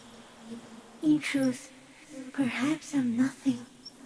I certainly do not have a soul, and if I did, it would never ache. Are you sure? Sometimes, when molting, I will grow a lost limb. One time something went wrong, and a small leg replaced the missing antenna. Yes, the leg tried to move around independently, making it hard to walk. Yes, thankfully someone ate it. The next time I molded, I grew an antenna again. This would explain its antenna being smaller. Officially, it was the 3 meters tall stick insect who solved it. Yes, I am lucky. It is nothing compared to the horror that is you, with all of creation reflected in your forebrain. A nerve mirror of horrifying fidelity, constant, never-ending damnation. It would take 1 million years of evolution, or a total reversal in the condition of the world, for your pain to end. So am I. I was born to detect sucrose rewards and semiochemicals. What were you born to detect? I can also detect pheromones. The ones on you tell me that you will not beat me, and that I will benefit from your closeness. In short, I love you. No, you are awake. I am real. Light is forming me. This is real. Not even the birds know that. Not even the water lily. I think we should eat it. If it's a leaf, you can put it in your mouth. Or read. Yum yum. Wait, so... Yes, they don't mind. Yes, I once cloned myself and ate the little ones. It was winter, and I woke up at the wrong time. It was an accident. I am an unknown species of the order Phantasmadia, endemic to the Insulandian Insula. For the last 350 years, I have hidden in plain sight, masquerading as the reeds. It may have unknown, dangerous biochemical characteristics that help it maintain its camouflage. I went unnoticed by the first settlers, and the land I have stayed hidden through 4 forms of government and 2 scientific Yes, I do not have a starter display, so I use a neurodegenerative element. No, you are. The Pale too came with you. No one remembers it before. You're a violent and irrepressible miracle. The vacuum of... We suspect it will be something like the oxygen hole. Everything your eyes touch goes back there, behind the nose mirror. Please, do not do that again. Please be. Or one day, one of you will close your eyes and sigh, and open them to see that none of this ever existed. It doesn't look like that, no. You're just staring at it. Okay. Is it somehow related to the case? I think you should back away from the unstudied species now. No, there is one more. Thank you. I also have one more thing to say to you before you go. That woman, turn from the ruin. Turn and go forward. For freedom. She was hell on earth. It doesn't take a 3-meter stick insect to tell you that. As you're turning away, the phasmid mirrors your movements, stepping on the water, the long limbs carrying its feather weight without breaking its surface.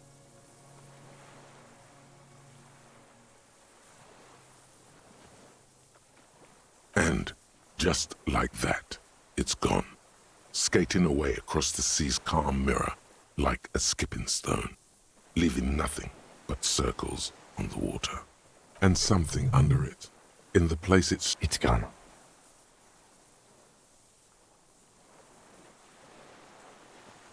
Looks like a nest of some sort. Apparently, yes, like a water strider. Only, I've never seen anything like that in my life. What now? In some kind of strange, semi-catatonic state. Our suspect is not looking so good. We need to check on him.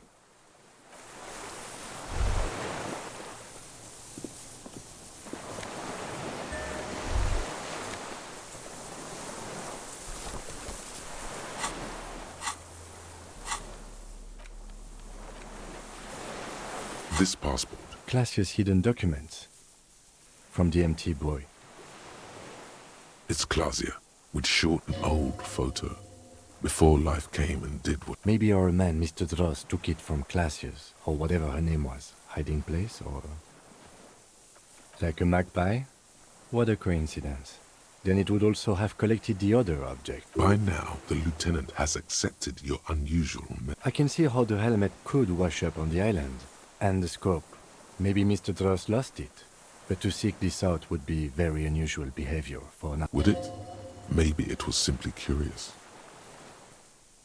An octopus belongs to a very different class. It's not even an insect, it's a mollusk. But yes, I see your point. She said it would be for Anouk Meyer-Smith. Anouk Meyer-Smith. Yes, somehow she managed to lie to us, one more time. In a way, she's still lying to us right now. I don't know, but it's not Katarzyna Alasia, or Clasia, or Anouk Meyer-Smith. We didn't even scratch the surface with her, detective. Perhaps it's better that we didn't arrest her. Who knows what hell she'd be raising in my district by now. The winds are silent. The streets are empty of her. She is no longer in the city of Revachol.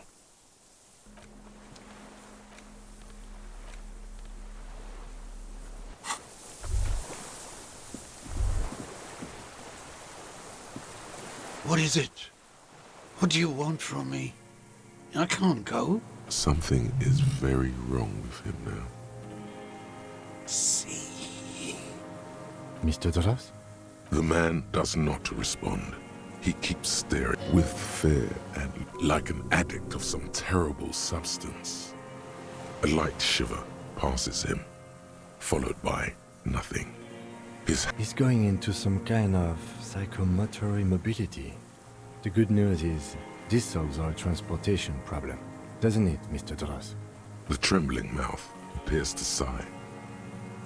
Between this and the broken tire he's used for a boat, I think it's safe to leave him here, while we go and get help. It will need to be medical first, I'm afraid. Old age and shock. Yes, the arrest and the appearance of the phasmid, the combined stress. But you think it's something more than that, don't you? Quite a few things about that health check you did on him make sense now.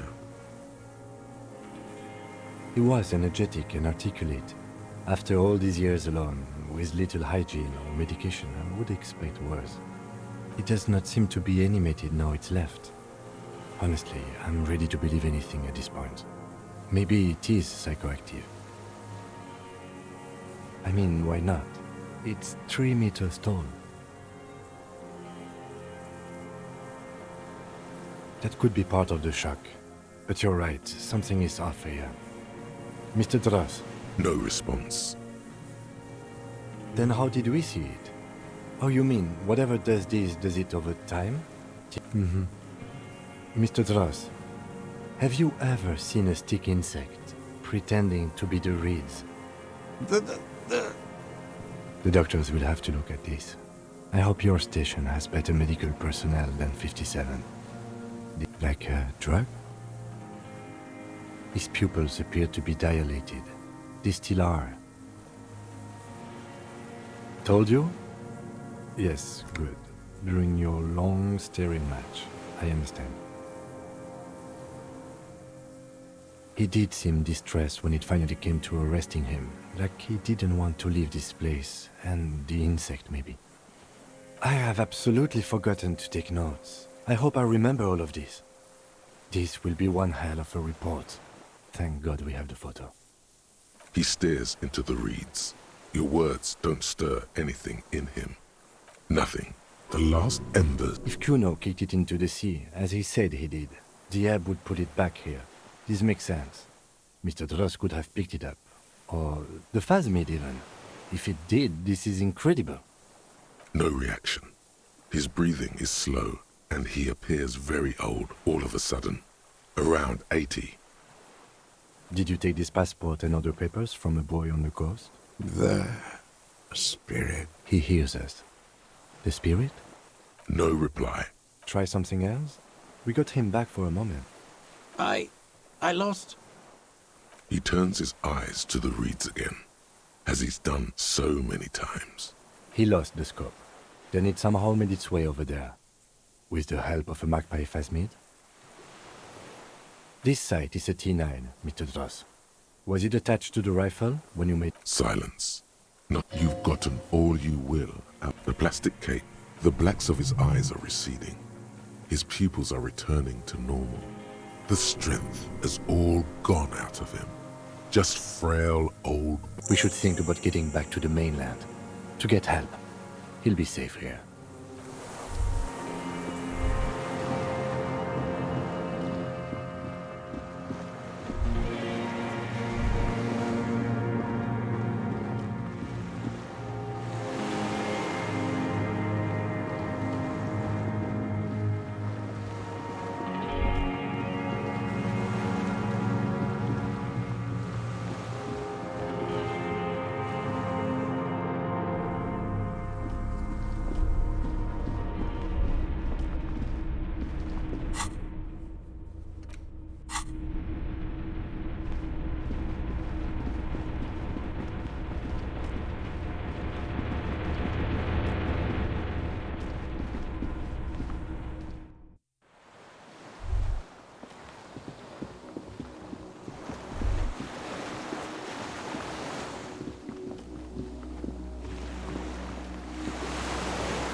The skiff is swaying on the waves, but... Let's. We are done here. The skiff rocks gently under your weight, but for the sound of conversation on the water. There is someone inland. You reach the jetty and climb out of the skiff.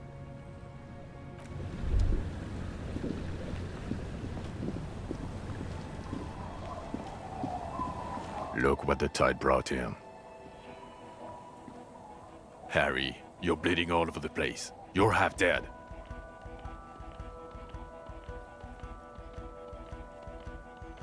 Hello, I'm Trent Heilerstein. I believe we've met on several occasions. I'm your goddamn partner, Jean Vicomar, and this is your special task force. Special Consultant Trent Heilerstein. Hi. We've come to scrape what's left of you off the pavement.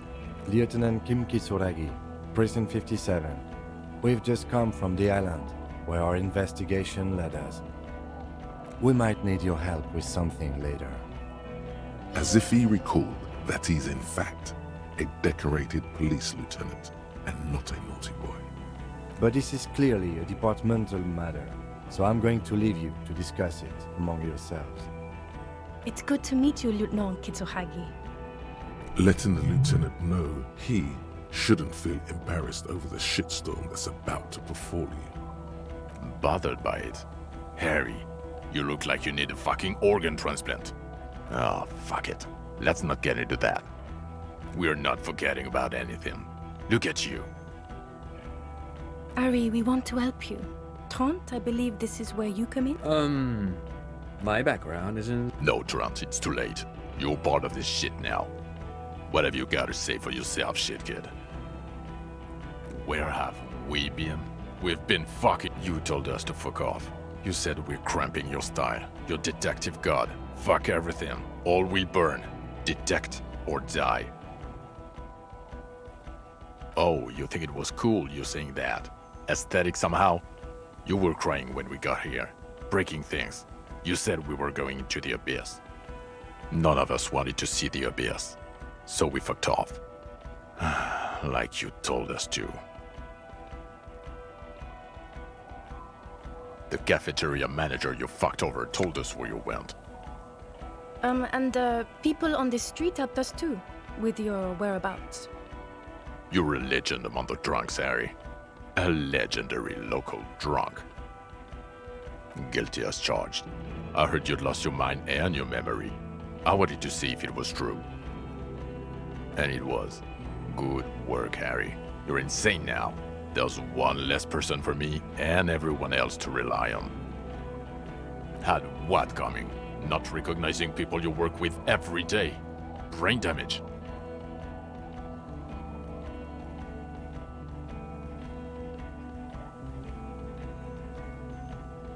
Lieutenant, my name is not Horse-Faced Woman. It's Judith Minot. I was assigned to your unit 2 months ago. Okay, you're my commanding officer. That will never happen, Jude. He's the rudest man on earth. He's the reason why the rest of... Yes, I'm Trant Hylerstam. I never said I wasn't Trant Hylerstam. Again, I was asked to share my take on some of the more... He's here to see if you're insane. He is smart. Let's move on. Duped? Hey, here's a brilliant idea. Don't be a morbid drunk and you won't be duped so easily. No. Everyone's just a brilliant master of disguises.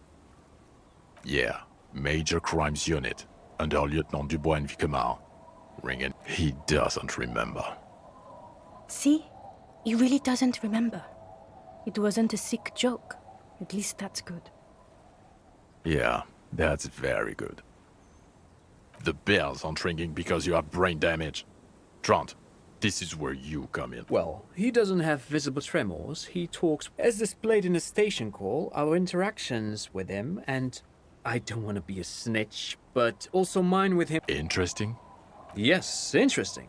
I have my theories, but I would like to hear Harry's thoughts first. Harry, what do you think happened to you? Neurologically, psychologically, and why not socioeconomically? He is. He's getting better. And I can confirm that he drank a lot of alcohol prior to it happening. I believe he drank. People do that, especially this one. What they don't do is forget their whole life because of drinking. But Detective Vigmer, he has blanked out before.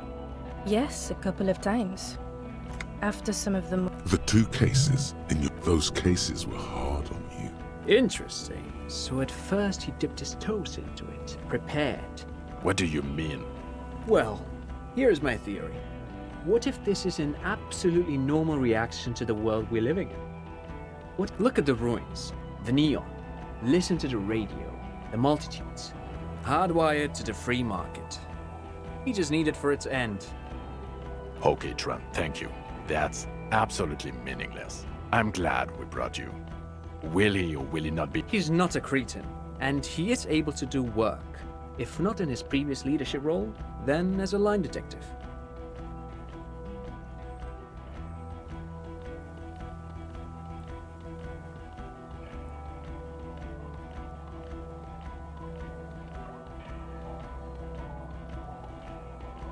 No one even mentioned that.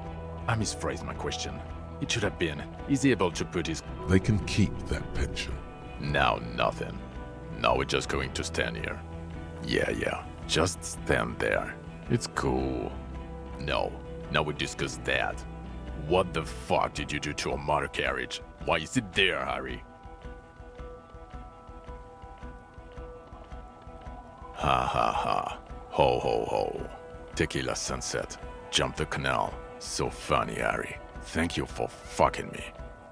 Thank you for destroying 45,000 real of police property that's coming out of my payslip. You know that, right? You're gonna get fired, and I'm gonna pay till I die. It doesn't matter. Your badge, Harry. Show me your badge. The thing that tells people you're a police officer. We're not armor cops. We're cops. People don't know us by our armor. They know us by our badges. You called in and said you lost yours. Have you found it? He squints at it, suspiciously. Okay. And your gun?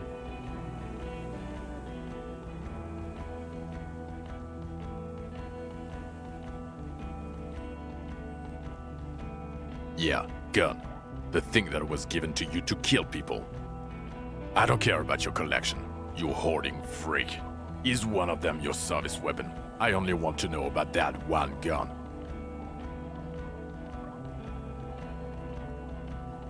Shut up. Show me your sidearm, or fuck off. Ah, he has it. I thought it was in the ocean.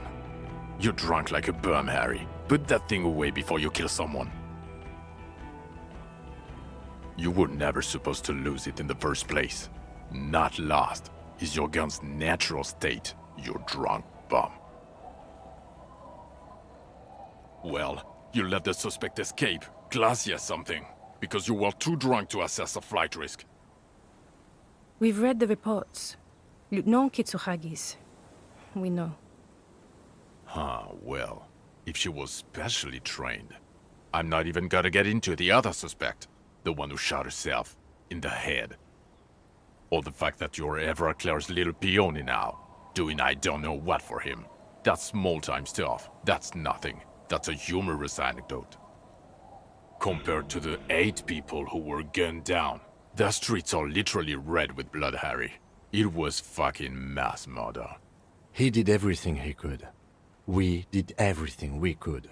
The company hired unvetted mercenaries. Lieutenant Dubois got between them and the locals. He did so at considerable risk to his person. Remember, he was shot. We stopped an execution, not a negotiation. The loss of life was minimal compared to what it could have been. Stop being sorry for 5 minutes. Thank you for the input, Lieutenant Kitsuragi. I didn't mean to suggest you didn't handle the situation. You've spent the week with him on this case. What is your take? On the case? On Lieutenant Geoffrey Dubois. Well, the drinking, the lost gun, also losing his badge, that's all true. And he's been drinking on the job. The man sighs deeply. Then there's the self-flagellation issue. He likes to apologize, profusely, making it sound like he's guilty of at least first-degree murder. It's not a good communication strategy for an officer.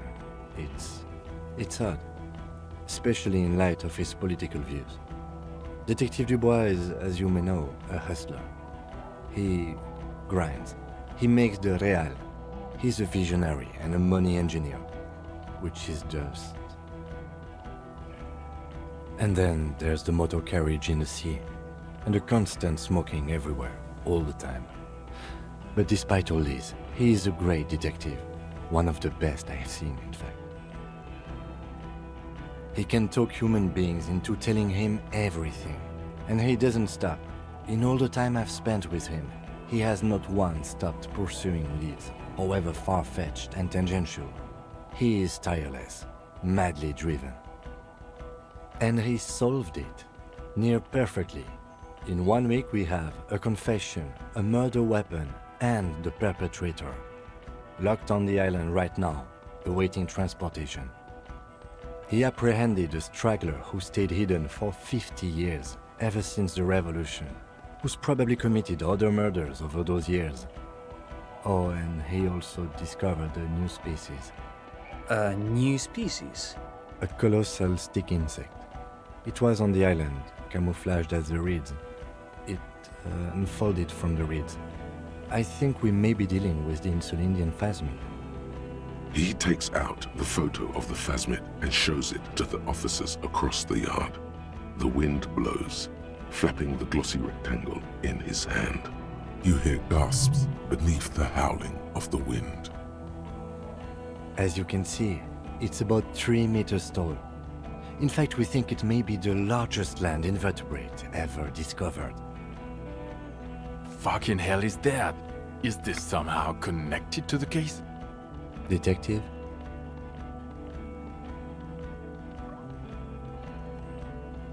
Yes, but also... The old man was not aware of the phasmid's presence. Exhibiting a strange, atypical dementia, he fell into a stupor after its appearance. He became near catatonic. So it is connected. I must say, this is absolutely extraordinary. I don't even have words for it. Yes, it really does make it hard to fire the drunk. This is a very, very sad man who has just seen something that's made him forget his sadness. Now you make your case. Now is the time. Now or never. What was that? It sounded like you set up a nightclub in the church. 4 kids were living in a tent on the ice. They were going to drown when it melted. It's not optimal, but the building was abandoned, so he put them in there. It's okay. Who's Kuno? You don't want to know. You're right, Lieutenant. I don't. You snorted the drugs, I know you did. It's alright. I mean, at this point, anything is but the drink.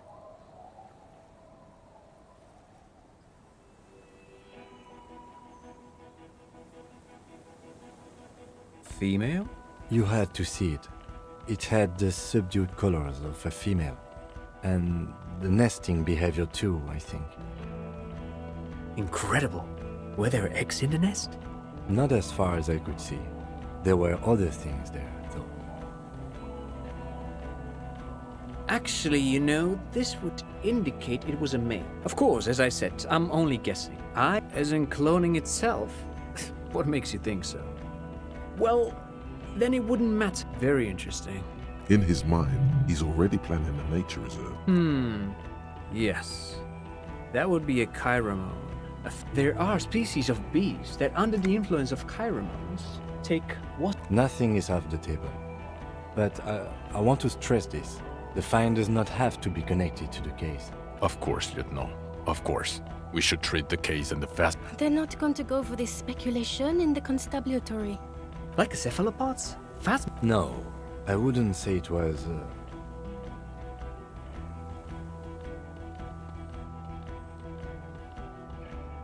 At that size, this creature would have a lot of surface area to put neurons into.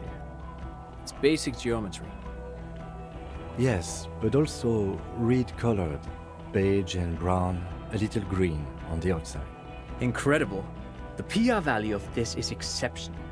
Carp discovers news. This would really help with some of the problems we've been having. Absolutely, this is great. This does not say Vigilante... Without it. Lilianovich. A revolutionary matronym. Of course, excuse me, I just thought it was noteworthy.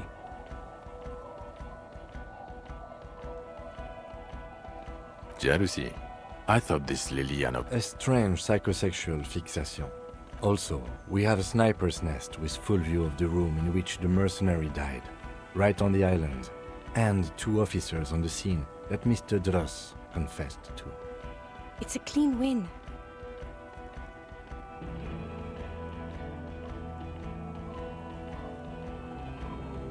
Perfect faulting mechanism. Get over yourself, Harry. I can still smell the booze on the wind. God damn it. It is bad. Even you can smell it. Yes, yes. Fallen through a gap in a boardwalk. Drunk. The body was transported to Precinct 41, our morgue. You're not the only cop in the world, Harry. This all comes back to us. Still, good work with the missing person, Detective.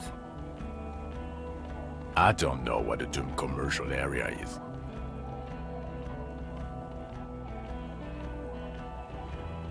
Why? That's not what you were supposed to do here. There was a possible witness in there, and it was close to the crime scene. He was just chasing a lead and ended up advising a local shopkeeper. It was okay. Of course. Call it... Dodged the bullet there. For a moment, it seemed like you were just wasting time. I don't want to, but you discovered a new species and solved the murder. So I have to. Jude. Honestly, anything that ends this trial is okay with me. Agreed. The public relations potential of this is too... Okay. We have vehicles in the square, and the perpetrator needs to be taken into custody. The man looks westward, impatiently, jingling his car keys in his pocket.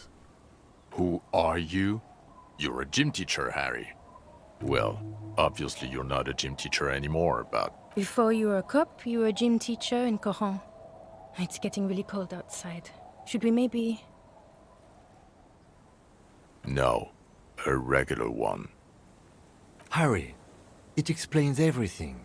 The running around, the jumping, the shot put, your inexplicable facial hair. Your moves on the church floor, which honestly was just jump aerobics. Your use of the word graffito. Also, this guy. Just everything about this guy. And this guy, too. God, even this javelin-throwing freak here. In your 20s or late 20s, you've really let yourself go since then. Yes, you taught gym in Coron. I believe that's the term. Taught gym at a high school. You were a high school gym teacher. The smell of sweat and glue. The worn floorboards. High school. Harry, your goings-on with Kuno, Andre, Acel, the whole thing on the ice. That's why you are so juvie.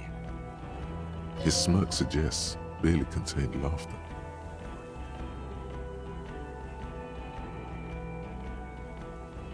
The regular. You found some chick. She inspired you to fight the big fight. Be more than you are. All that. You, every morning, walking from Voyager Road to teach gym. She, leaving for the academy with her spring coat on. The air filled with the smell of smoke and raspberries and incredible hope. An ocean full of hope. I knew it. I knew no normal human being can run like that. He's an honest-to-God gym teacher. It's not a mystery. Some chick fucked you over. Also, you were drunk. You really went with it too. Really maximized the damage. Dora something. Dora England. Yeah, you mentioned the name. Not Dora Dubois. No one is married anymore. This is Revachol. So have I. You bitterly dropped Dearest Dora and really tore me a new one twice a week, I think. It comes up. The special consultant glances at his wristwatch. No. Talks concluded? Us? We're the bloody murder station, haven't you heard? That's not true. Jamrock is too big for one precinct. You are just understaffed, and everyone respects the 41st. You have Captain Price. Thank you, Lieutenant. You're being kind. It is an understaffed station and the district is too big, which is why we need to... Get back to it. We left Torson and McLean to run the Sea Wing. It's not good. Okay. It's not the bloody murder station. It's an old converted silk mill with green desk lamps and a coffee corner. A lot of good people work there. Hard. Every day. Jamrock is the largest ghetto in Revachol. Faubourg, technically, but it's divided into 11 districts. The press will blow over. Jamrock is lucky to have you, and it's often considered to be the greatest of the districts. You're lucky to have it. Thank you again, Lieutenant. Who is Lena? Tabernacle? It's on the way over. Near where you live on Perdition. Fine, if we're gonna drop you off anyway. She and her husband were conducting the search for the Phasmid. It's their discovery, in part. They should know as soon as possible. It would do you good to deliver some positive news for a change. Watch out, or she'll faint. Well, first I will go back to my station and write the most detailed report anyone has ever seen. Detective, we just stopped a small-scale war. Something is happening to Revachol. I don't know what yet, but it's going to be a hard spring for the RCM. We need to get ready, infiltrate, investigate. Distant traffic. A scrap of newspaper drifts by, carried by the wind. It says, tensions rise in Terminal YC in light of the débardeurs strike in Terminal B, among representatives of every industry in Coal City. You read. Talk to Captain Price? I'd rather not ruffle the feathers of two captains with my doom-mongering. Work with Price? I'm flattered, but I don't know if I... Flattered? You're Lieutenant Kitsuragi. We would be flattered if you even considered. I would have to tie things up in GRIH first. But, I mean, whatever is coming, Jamrock will be more central to it than the harbor. And we also have a huge caseload, Lieutenant. Piles that we need to get back to. Mountains, even. I do like the sound of that. Good. Fuck it, let's go. Tron brought his motor carriage. It's a 20-minute drive to Jamrock. Under the evening sky, the great district turns on its lights. A chessboard of wooden houses, 80,000 living souls inside. You close your eyes and hear the dogs bark.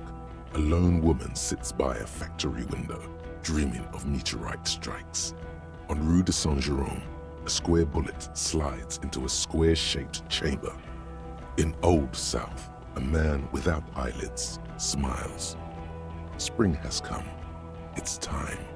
Torsen? Yes. McLean? Yes. Heidelstein? No. Vicmair? Yes.